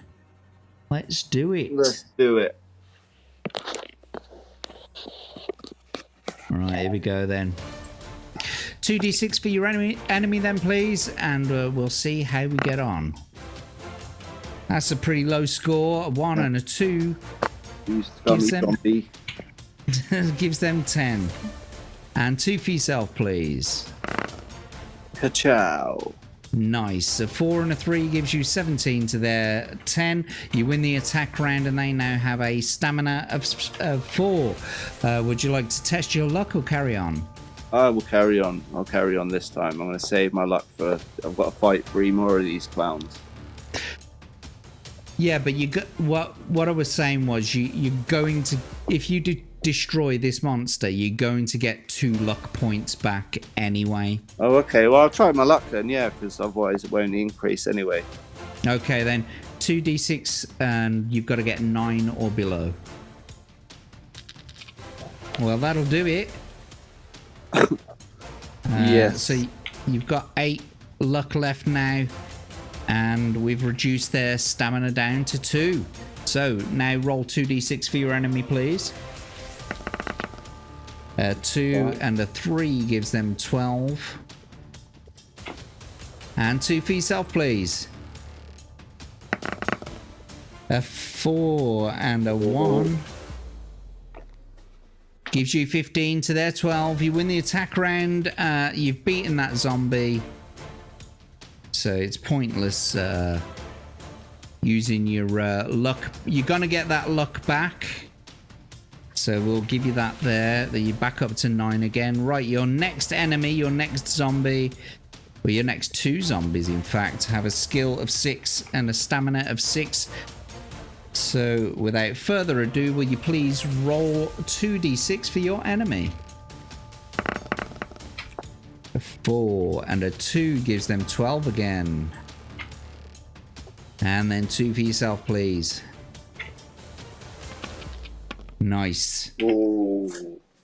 18 is your score to their 12.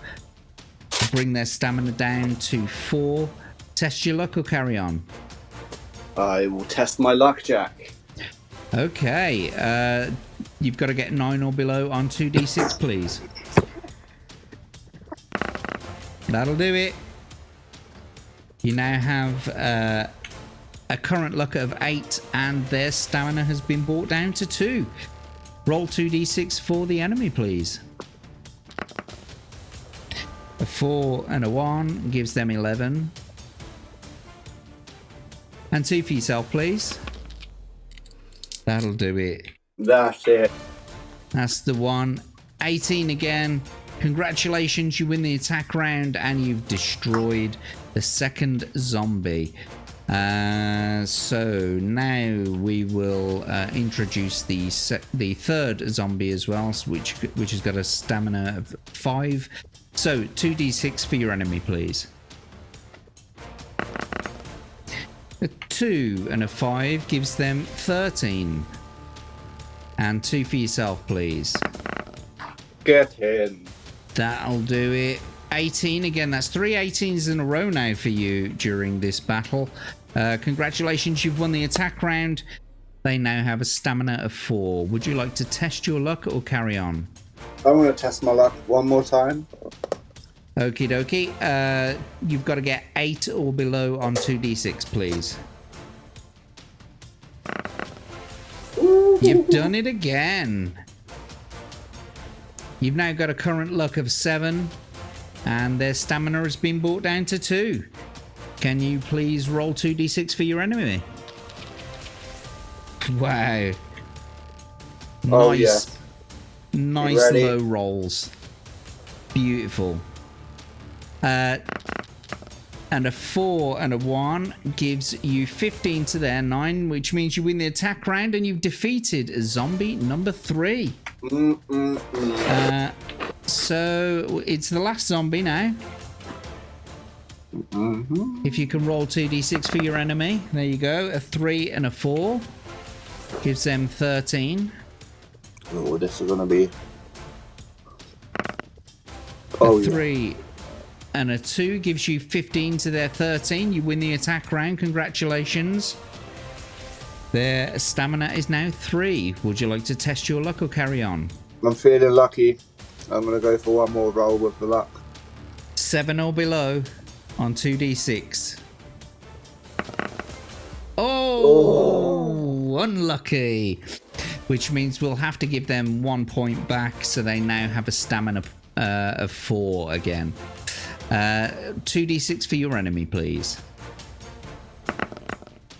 Oh. A 5 and a 2 gives them 13. I can beat a 13, surely. Yes. Yes, definitely. 20 points for you against their 13. You win the attack round. Congratulations. Their stamina is now 2.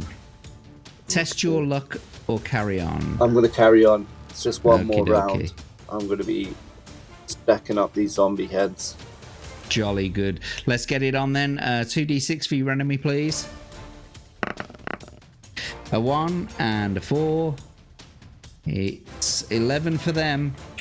And 2 for yourself, please. A 4 and a 3. That's done it. Well done. You've done it again. You just battle after battle with you. I feel like I should have just charged him from the get-go, you know. Yep.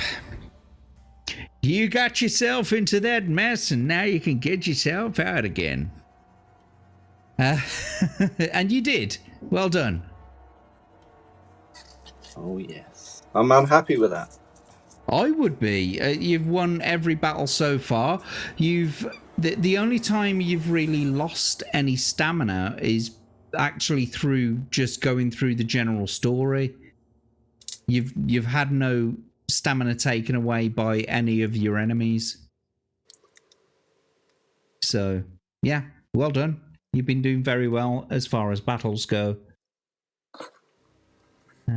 Okay, let's get back into it then. I mean, realistically, if I could beat a 3-meter crocodile, 4 zombies, it should be no problem for someone like me. And you karate chopped a snake as well. Let's not forget that. My bare hands. Yeah, Hanayama's right. You should have just chosen the violence. Yeah. Sometimes you've got to just choose violence. That's how I wake up every morning. Did he say BAMs? Bam. Maybe. BAMs. I'll tell you what, mate. I've got to wet my whistle. Just a second. Because I can feel my throat drying up and my lips fucking drying up. It's very exciting.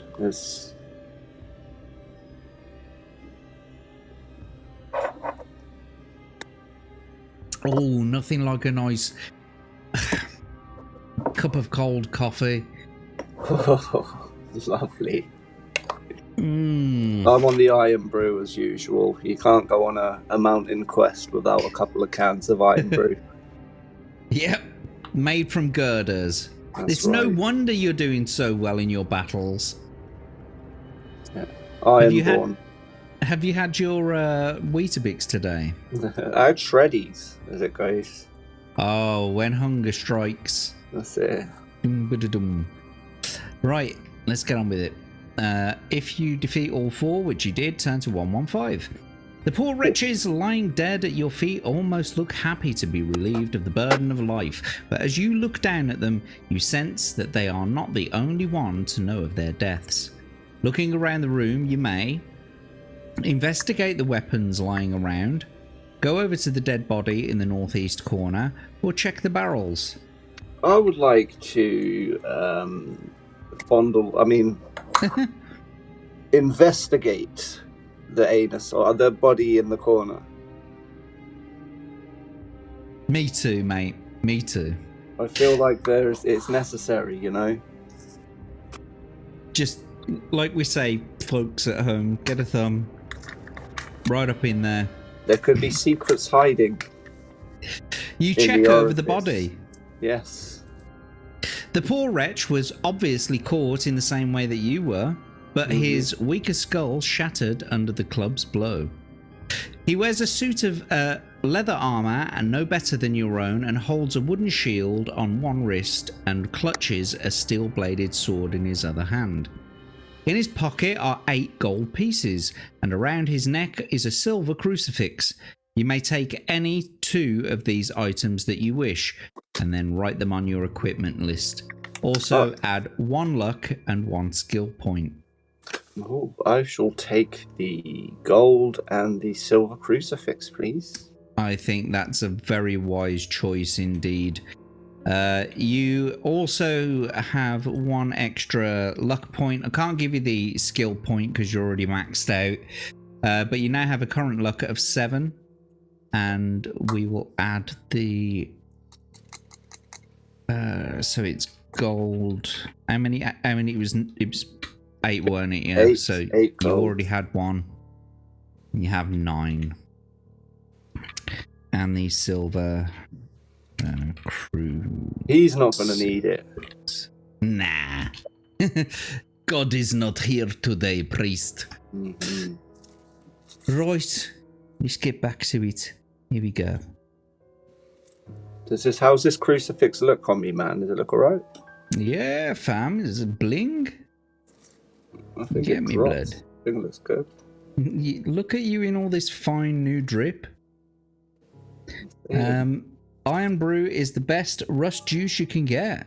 It certainly is. A man of taste. Another game for nutters.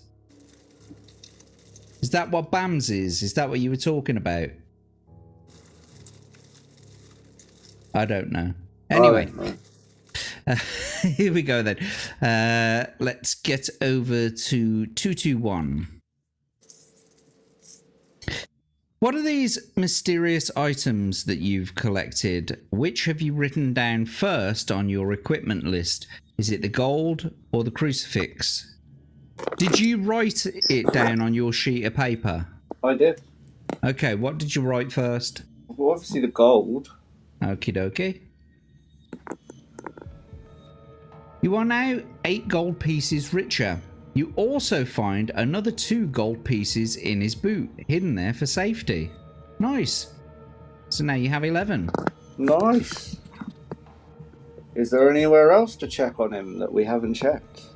His prison pocket? Mm. You don't find any gold up there, though. Oh. Here we go. To find the secret of the second item you have collected, turn to 221 and investigate. You've already investigated both items, turn to 81. So let's turn to 221 again. What was the second one? It was the crucifix. It was. So let's turn to 170. The crucifix is solid silver and worth 4 gold pieces.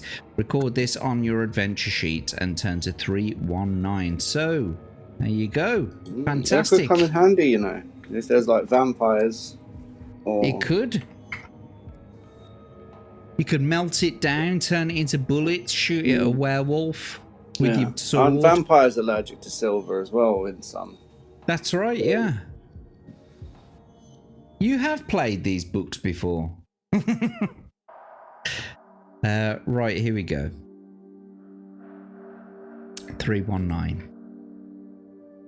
And we've checked them all. A noise startles you and prompting you to leave the room quickly. You walk up and investigate the north door. Okay. Oh, what's this?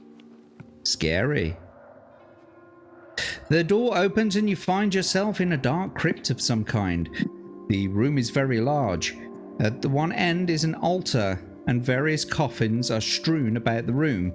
There is a door behind you in the south wall and also one in the west wall. If you want to investigate the room further, turn to 254. If this place gives you the creeps, and you can leave via the west door.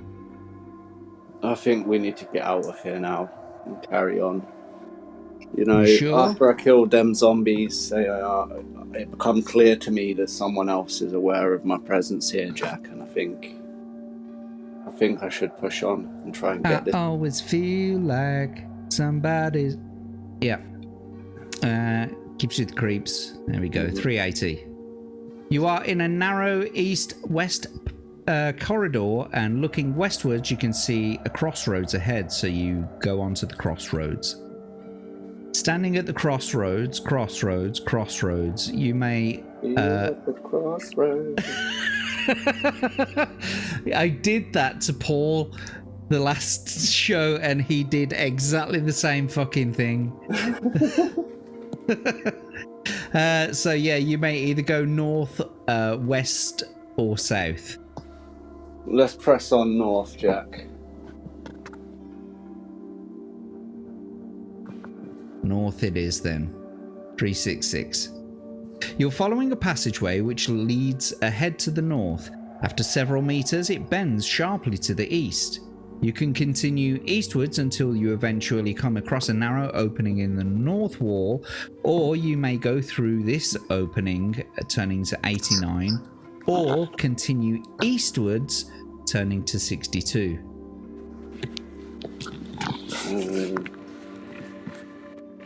I will continue.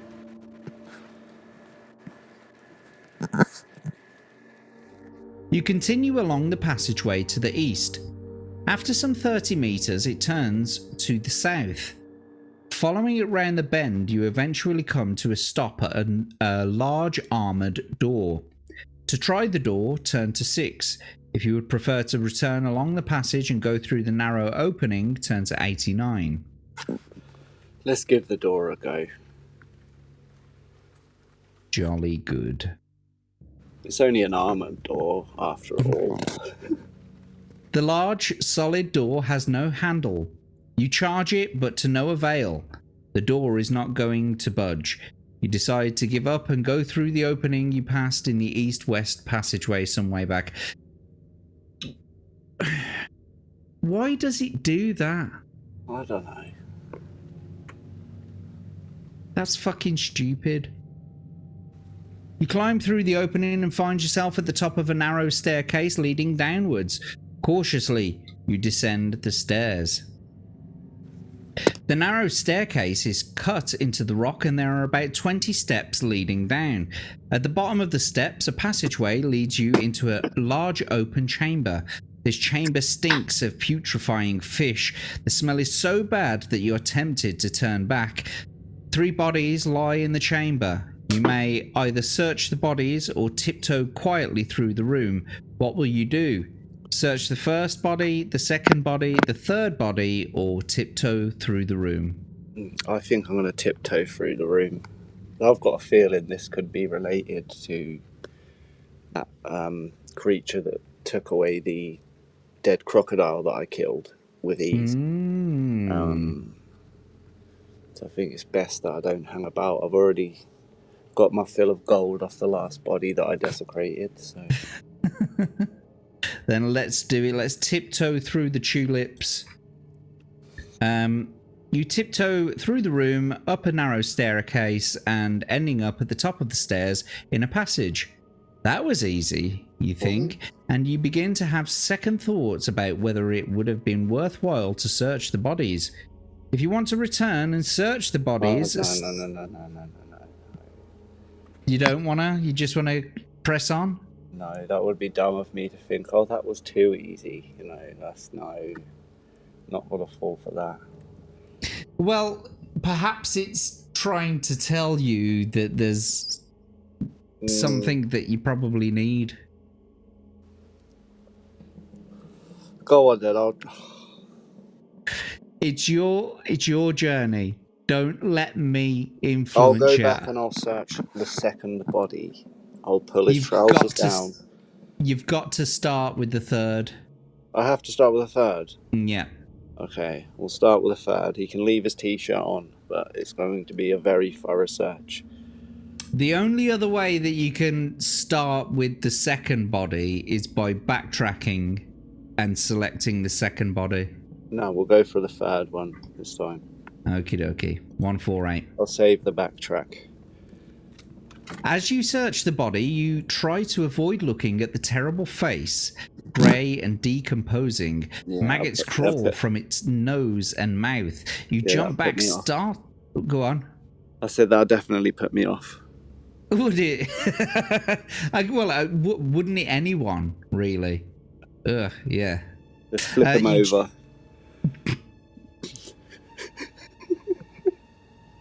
You don't look at the mantelpiece when you're stoking the fire, do you? This is a thorough search, man. It's a thorough search. We have to be probing correctly. It sounds like some kind of assault, so I don't know. I think the coroner might have something to say about it. He's already dead, it's fine. Anyway, you jump back startled, and when its eyes suddenly flick open, just in time, you avoid a vicious slash from its long, sharp fingernails. It springs to life and to its feet, and it eyes you with a sadistic leer spreading across its mouth. Turn to 230. Someone looks horny. The creature now standing in front of you is a semi-decayed man. His quick eyes dart from side to side, watching you. His long tongue flashes out with a hissing noise, and his teeth and nails are sharp, and he doesn't seem to be afraid of your weapon. He's a ghoul. He has a skill of 8 and a stamina of 7. He has the ability to paralyze you if he scores 4 separate wounds during this battle, so beware. If you defeat him, turn to 390. If he kills or paralyzes you, turn to 64. So let's get it on then. Let's do this. I'm not scared of his weapon either. That's what they all say. Here we go then. You ready? Yep. 2d6 for your enemy, please. Oh, hang on. No, I'm not ready. But 5 and a 2, that was. Okay. 15. Look at the big brain on Brad. No, it was 5 and a 2, which gives them... Oh, yeah, because it's 8, isn't it? Dickhead. Yeah, so you were right. Check out the big brain on Brad. So that's 15 for them. Congratulations. And a 3 and a 4. gives you 17 to their 15. Well done. You win the attack round, and we'll bring their stamina down to 5. Ooh. Test your luck or carry on. You've got 7 current luck. So I've got to roll less than a 7. 7 or less. Oh. Should have took that potion of luck before you started the battle. Should have, shouldn't I? Oh, I'm going to crack on. I'm going to roll again for the enemy. Okay, then do that, please. Oh. 5 and a 4 gives them 17. Oh, Jesus. 2 for yourself.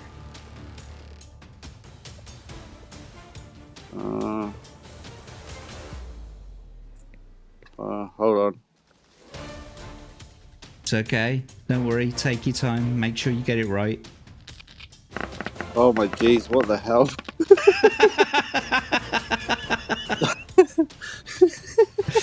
I won't take any of those. Try again. Right. Oh. A 5. I think I beat them by 2. You did.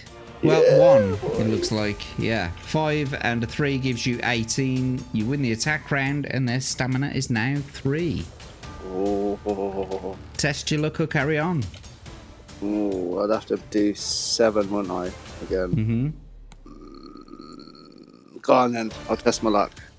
Oh, here we go then, boys and girls. 2d6, you got to get 7 or below.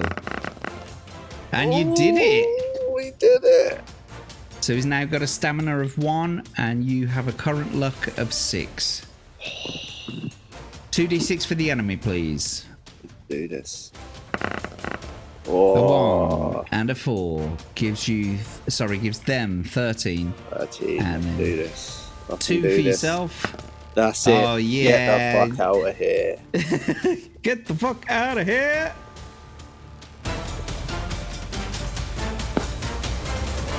Congratulations, Kenzo. You've I done it survived again. another round.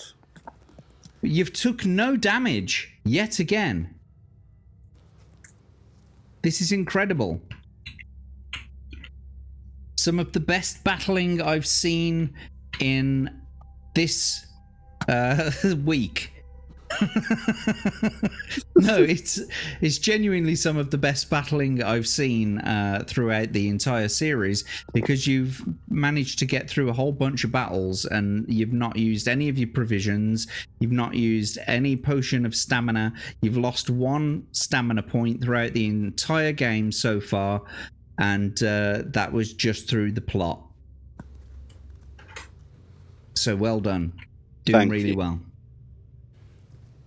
Let's get that back down then. So you won against the 3rd ghoul.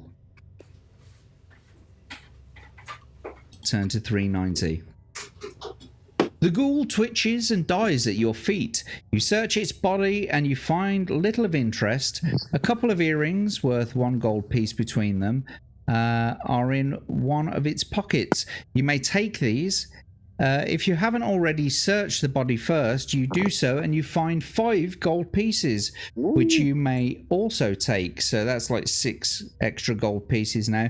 You may also stop here, rest and eat provisions. You can add 2 luck points for killing the ghoul. Now you may either press on northwards or search the second body. I think I should search the other one, because it was kind of indicating me that I should search it, and I've got gold so far, but I'm feeling that there's something more useful. Okie dokie. Worst is going to happen, he's going to be another ghoul and I'll just have to kill him. Well, you've got 21 gold now.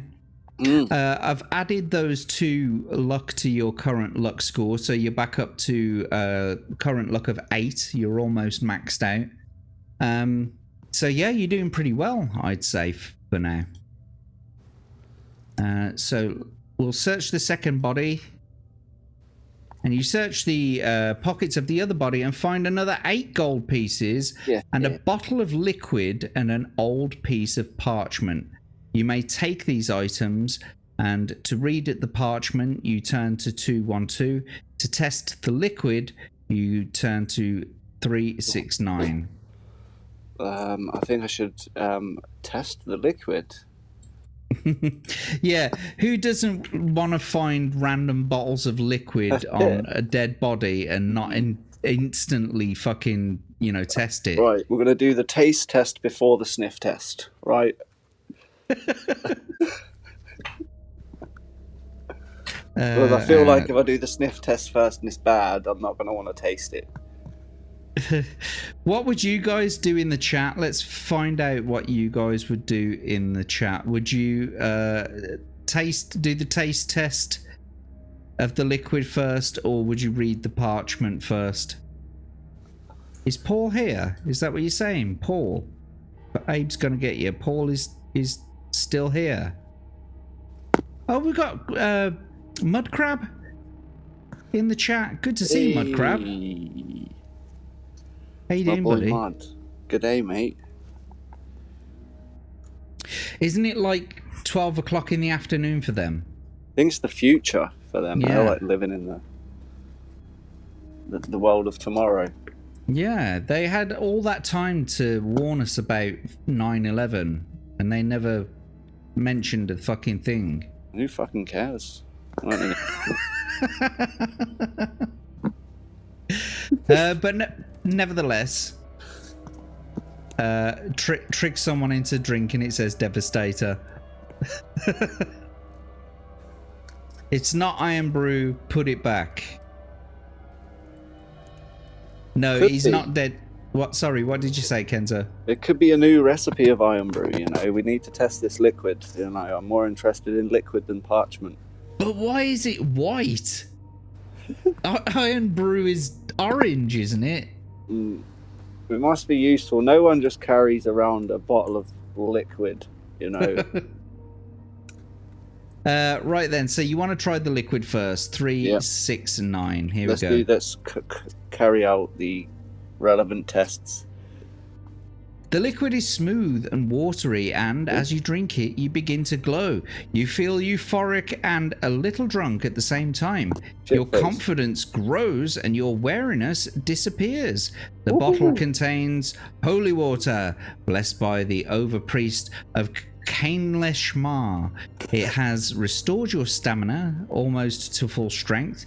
Increase your stamina to 2 points below your initial stamina. If your stamina was already higher than this, leave it as it is. You're already strong enough. Oh, well, that's a bit of a bastard. Add points to your current skill, which you can't do that either. You may also add 4 luck points for making such a lucky find. Oh. If you have already looked at the parchment, you may leave the room and go northwards. If you have not, you may look at it, turning to 2, 1, 2.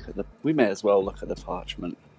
So I'm just updating your... It'll be my luck. I've got maxed out luck now.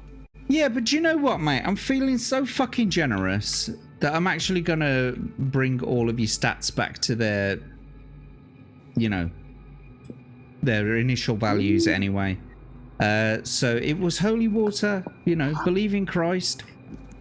I've got a crucifix and I'm all topped up on the holy water now.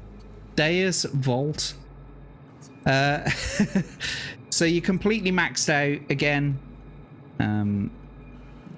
And you want to look at the parchment. Let's have a look then. The parchment is well worn and almost illegible. It's a map of some sort, headed The Maze of Zagor.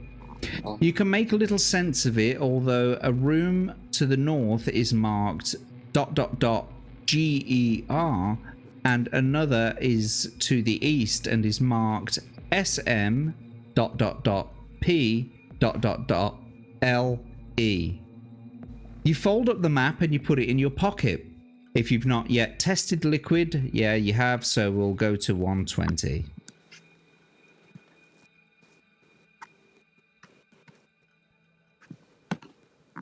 You leave the chamber and you walk down a short passage and reach the staircase going up.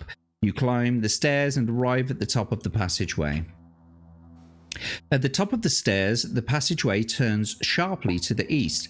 As you pause to get your bearings, you hear the creaking in the rock behind you. You spin around in time to see a heavy portcullis drop, to seal off the passageway behind you. No. Your only way now is forward. You may either press on forward or check the walls for secret passages.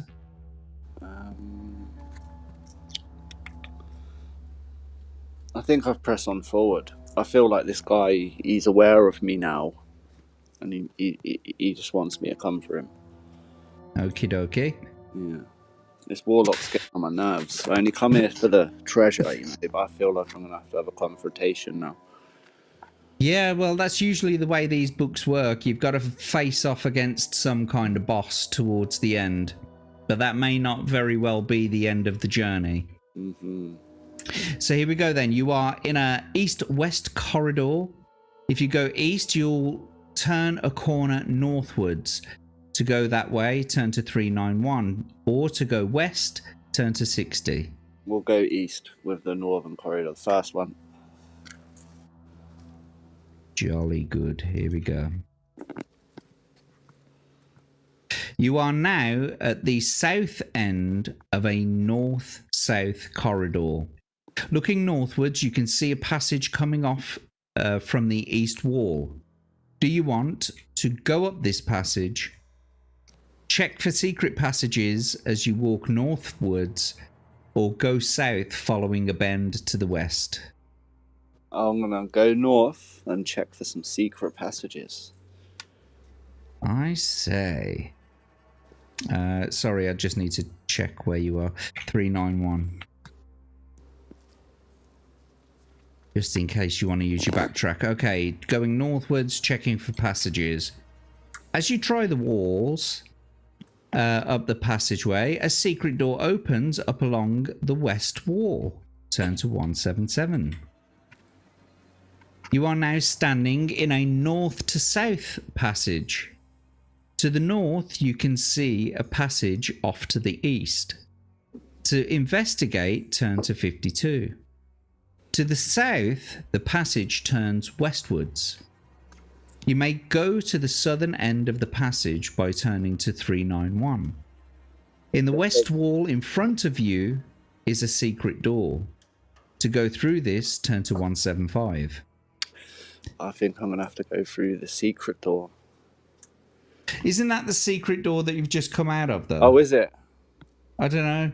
I'll go through the other one then. I'll take the first option. Okay. You are standing at a T-junction where a passage comes off... Sorry, where a passage to the east comes off a north-south corridor. So you're standing at a T-junction where a passage to the east comes off a north-south corridor. To go south, turn to... Sorry, these are your choices. Go south, go north, or go east. But if you go south, you can check for secret passages on the way southwards, or on your way northwards, you can also check for secret passages. We'll go north and check for secret passages. I'm sticking with north. You find no secret passages, however, your rummagings attract the attentions of something sinister. Oh no. Turn to 161 to discover what has appeared in the passageway in front of you. Fight this monster, and if you defeat the creature, you can continue up the passageway by turning to 43. So let's just double check this. 234. You're on 234. Let's go see. Right, okay, so make sure you've noted the reference as instructed on your last page, which I have. You will return to that reference after dealing with the creature that you're about to encounter. Your tappings and scrapings at the rock face as you search for the secret doors and passages resound through the dungeon corridors. Various creatures roam freely through the underworld, and your noises have just attracted the attentions of one of the following monsters. Roll one die and then consult the table below. So, yeah, if you wouldn't mind rolling 1d6, please. 2. So you got an orc with a skill of 6 and a stamina of 3. Right then.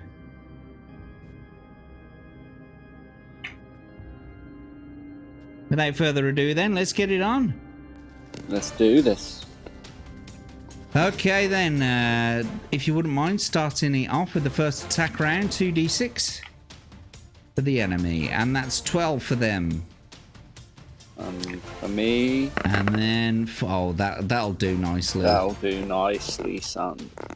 19 to their 12. You won the attack round. Must be drunk or something. Is this to test your luck or carry on? I'll carry on. Sorry. Okie doke. That gives them 12 again. And for me... Get nice, in. you've done it. No problem. Absolutely no problem there. Well done. It's one orc, you know. Psh, nothing. Absolutely. Not an issue. Barely One an orc is a no inconvenience. Okay then, so 2, 3, 4, I believe the reference was.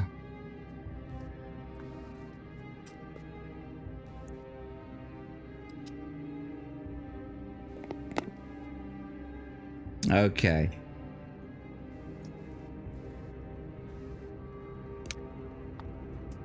Yeah, okay. If you defeat the creature, you can continue up the passageway by turning to 43. You are now in a north-south passageway. To go north, turn to 354. To go south, turn to 52. I shall go north, Jack. Jolly good. Here we go. You are standing at a bend in the passage where you may either go west or south. You can check for secret passages on either way, or just go that way without I'll checking for go passages. west, but I'll have a fondle on the way, just in case there's something there. There are no signs of any secret passages, but suddenly you hear footsteps coming towards you. To find out what is coming, turn to 161, and you must fight that creature. If you defeat the monster, turn to 117. Note that reference. Okay, so let's go over to see what monster is coming. You can roll one die, please, and we'll find out what you're going to be fighting this time. 3. A gremlin. You got a microwave handy. Right, here we go then. So, let's get the battle music on again. Oh, hang on. Let's get your adventure sheet up. Get the battle music on. 2d6 for your enemy, please. Okay, in my head canon, I am battling the one with the blonde wig and the nice lips. Yeah, people say that it's the... Oh, shit. And she started off strong. The lady gremlin. But I'm not too sure that it's a lady. Either way. And he holds a goal. Oh. A 4 and a 2. That's 16. Oh, unlucky, mate. Your first actual attack hit. Yeah, sorry, buddy. You lost that attack round. You've now got 14 stamina. Would you like to test your luck or carry on? If you test your luck and you're lucky, we'll give you 1 point back. If you're unlucky, we'll take another point away from you. So you got to get 9 below on 2d6, please. Oh. That'll do it. Well done. We'll give you 1 stamina back. And then we'll carry on with the next attack round. 2d6 for the enemy, please. A 3 and a 4. And for me... Sorry, that's 13 for them and 5 and a 4 for you. That's me. That's 19. You win the attack round. Congratulations. Their stamina is now 2. Would you like to test your luck or carry on? I feel like I'm going to go for this. I've got her on the ropes. It's only a gremlin. I don't need luck. Let's do it then. 2d6 for the enemy. I'm not entirely sure what that is, but I'm going to say that it looks... Okay, come through as a 2, did it? It is as a 5 and a 2. Okay. So 13 for them, and then 2d6 for yourself, please. That'll do it. 7 for me. Lovely. 17 against their 13. Congratulations, you done it again.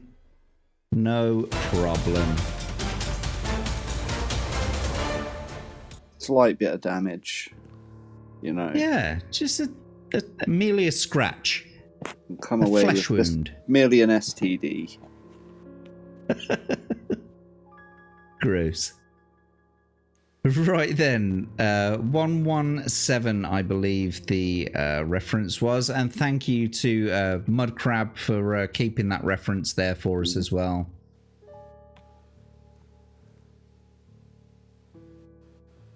Here we go. You're in an east to west passageway. To go east, turn to 354. To go west, turn to 308. Let's go east.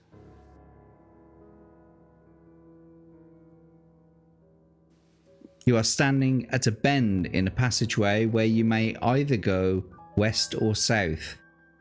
You can check for passageways on your way there. You've already gone to 14. Because I can see that I've already selected it. Okay. And it also, I mean, I don't know whether it looks a different color to you, but it kind of looks like 308 might have been selected. No, I might be wrong about that. Let me So just I'll go check. south then. I'll go south.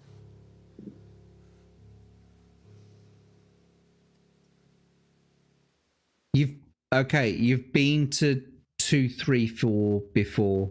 I've been there.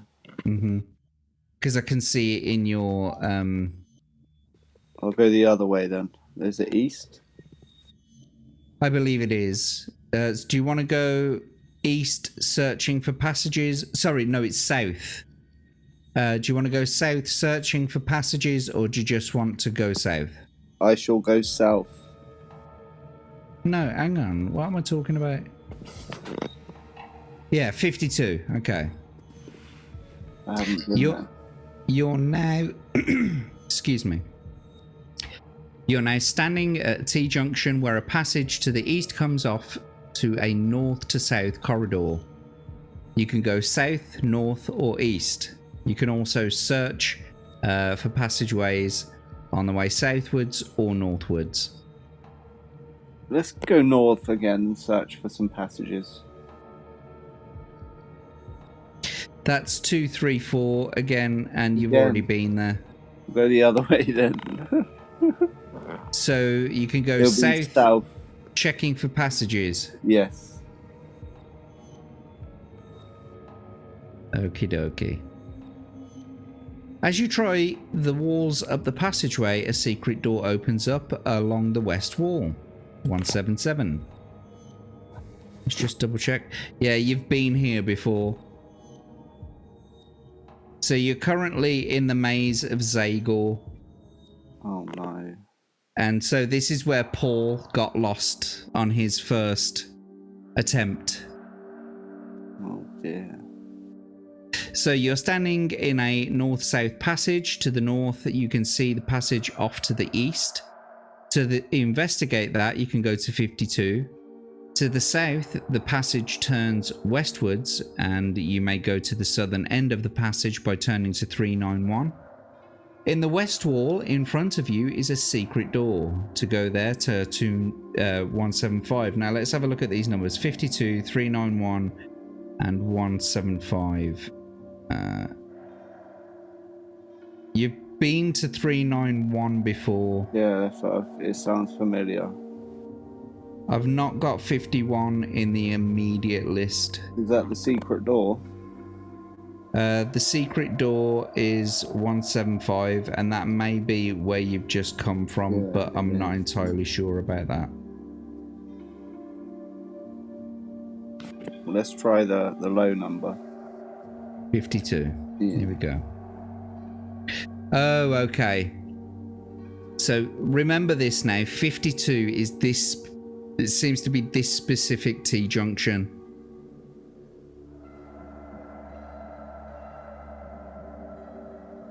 So you're standing at a T-junction where you can go south, north or east, and you can look for passages on the way southwards and northwards. Just to remind you, you've been to 234 already. You've been to 117 already, which isn't there, but just remember it. What else? 197, 48, 391, 234, 43, and 117.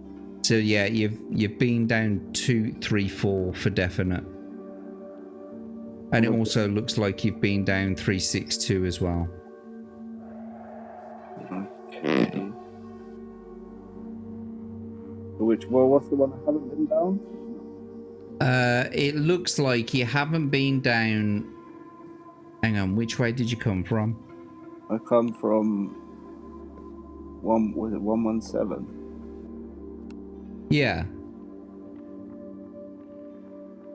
Yeah, I think so. But what I mean is which direction in terms of the map did you come from the north to go south? Because you see what it does is in order to confuse you, it will give you an option that you've literally just come from. Yeah. To try and disorient you.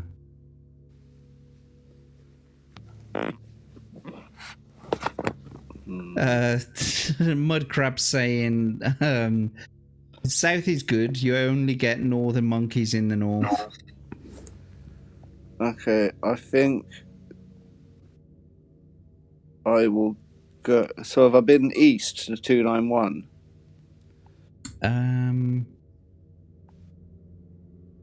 I haven't clicked on that link. So when I say that you've already been there, what I'm telling you really is that I can see that I've clicked the link, the hyperlink. It's a different color. In this book at the moment, 291 on this page hasn't been clicked. So let's try going east. You're standing in the middle of an east to west corridor. The east is a dead end which you can investigate by turning to 315. To the west is a familiar junction. To go this way, turn to 52. That's where you've just come from. Yeah. Another passageway, quite a short one, leads off to the north and ends in a large wooden door. If you wish to try the door, turn to 227. Let's try this door. It's only a wooden one. Now we're getting somewhere.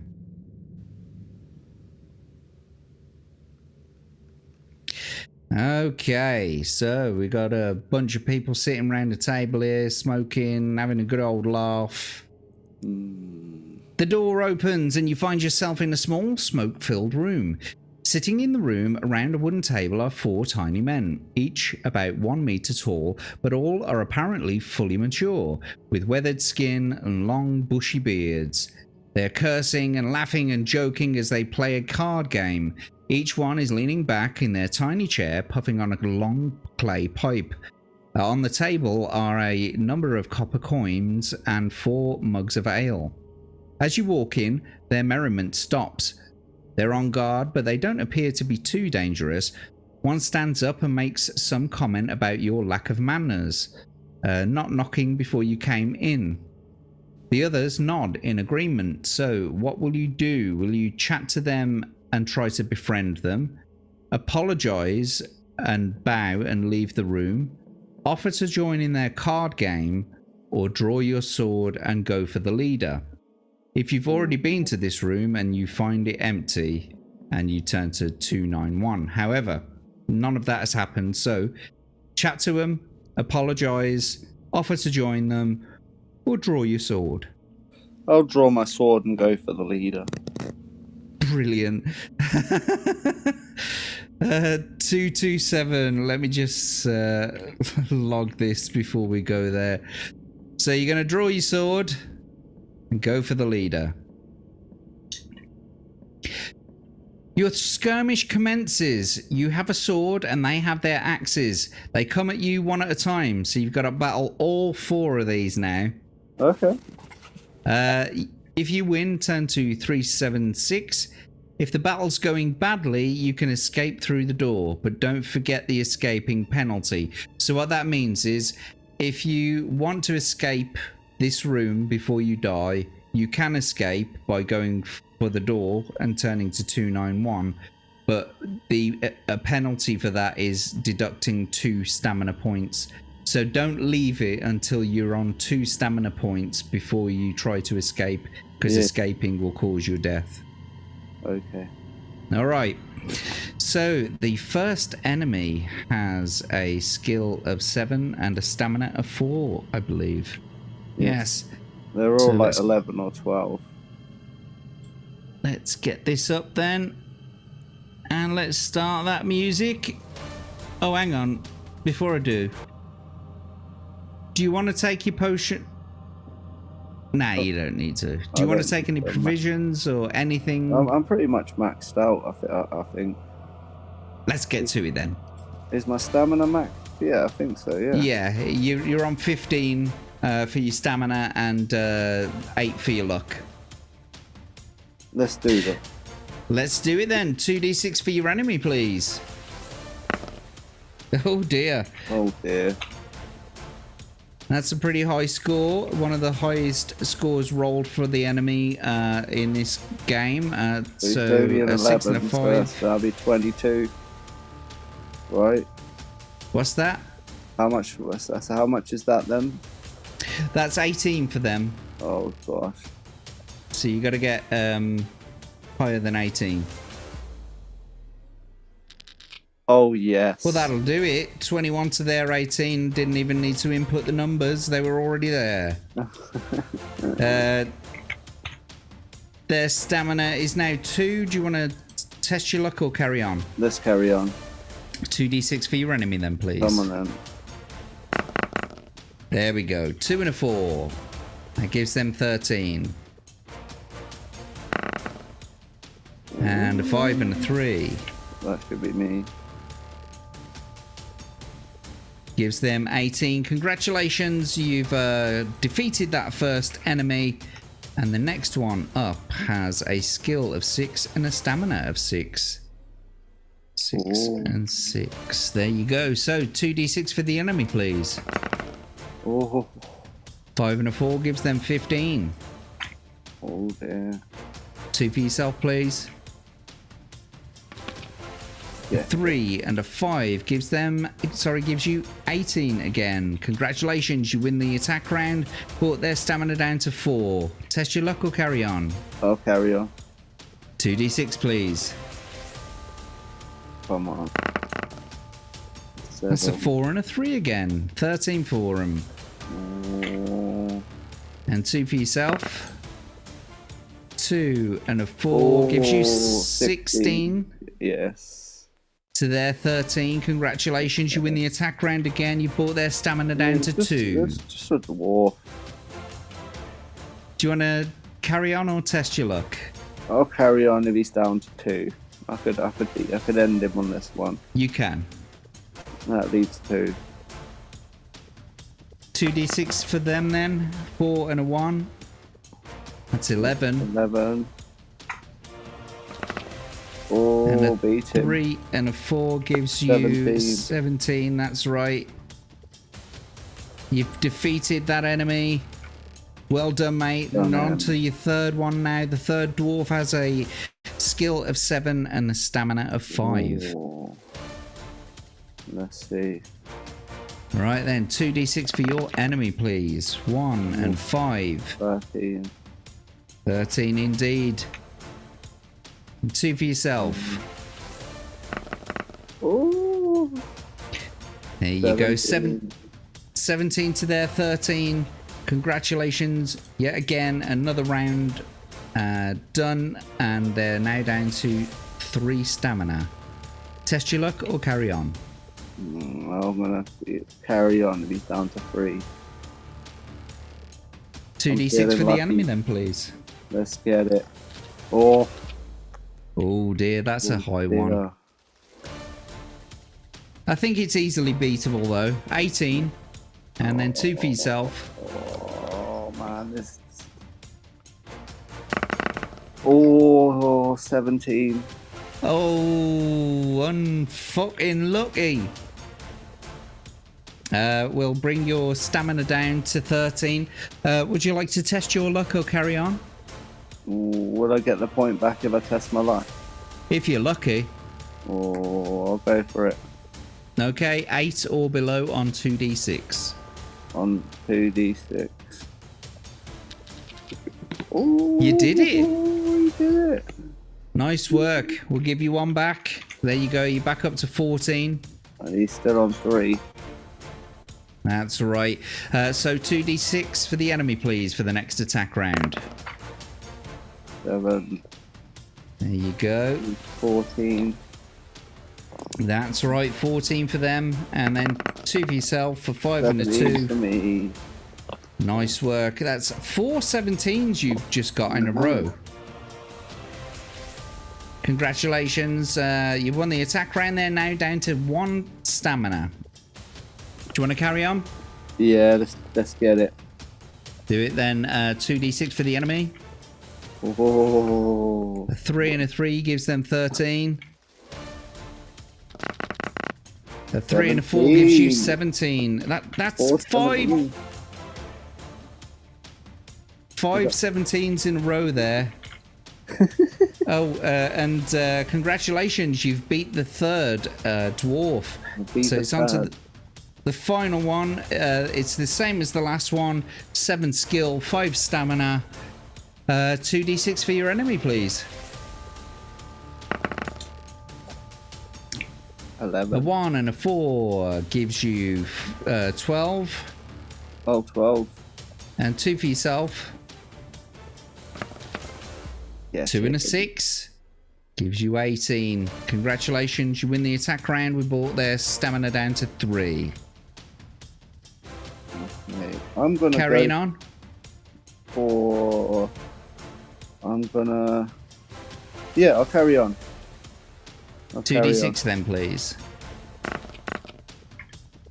A 1 and a 5 gives them 13. Okay. And then 2 for yourself, please. A 1 and a 3 gives you 14. Oh, you beat them by just 1 point. Well done, though. You brought their stamina down to 1. Let's finish off this last war. Let's do it then. 3 and a 1, giving them 11. A 4 and a 3. That's done it, mate. Well done. Congratulations. 17. That seemed to be my lucky number in that whole battle. Oh, nope, not that one. Not that one. You haven't lost yet. God damn it. So there you go. Well done. You won the battle. 4 dwarves. You've battered the shit out of 4 dwarves sitting around a table just bunning. That's all they wanted to do. But Kenzo busts in there, chops some heads off. I'm looking for the gold, man, you know. They could have been harboring secrets. You are hiding gold under your floorboards, are you not?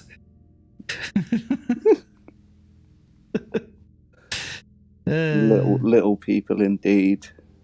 They are. Did you see the size of their noses? Yeah, that's what I was Them thinking. funny little hats. That's it. Playing cards. Harboring precious metals and gems. I have no idea what we're referencing. No, do I. Innocent It's things, good. surely. It's good to see you in the chat, though. Eclectic Goat. Oh, why do I never get notifications until this show is almost done?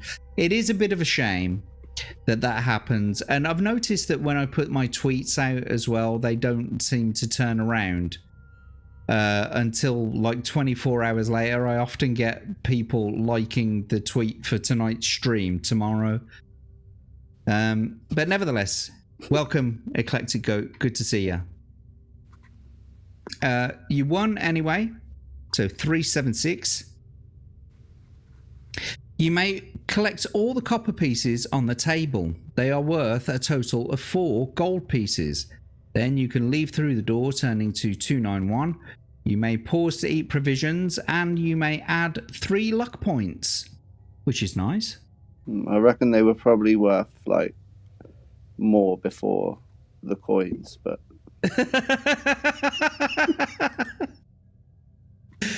You're absolutely right. They were. You've now got 33 gold, and your luck has been maxed out again. For the small copper points. You could eat a provision right now. I think I should top up because I did get hurt in that last one. You did, but if you eat a provision, it's worth 4 stamina. So because you're only at 14 stamina, you're only going to get 2 out of those 4. Do we have any chicken or? No, I'm afraid that's not how it works. No. You still want to eat the provision? I'll eat the provision.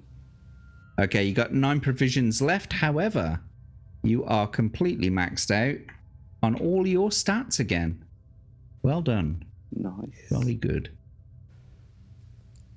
Let's see where it's going to take us next. 291. You're standing in the middle of an east to west corridor.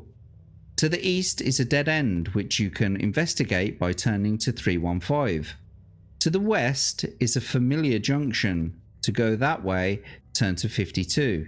I think another passageway, quite a short one, leads off to the north and leads off to the north and ends in a large wooden door. If you wish to try that door, turn to 227. Now, you've already been to 227, and I'm pretty sure that you've been to 52. And if I'm not mistaken, I kind of feel like you've been to 315 as well. However,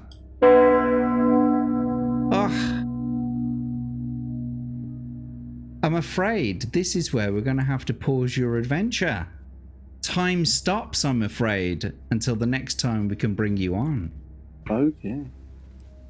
Because it is coming time to close down the stream now, unfortunately. But luckily, you've still got all of your things and your stuff. All my gold. Yeah, look at all that gold. You're going to be the parchment.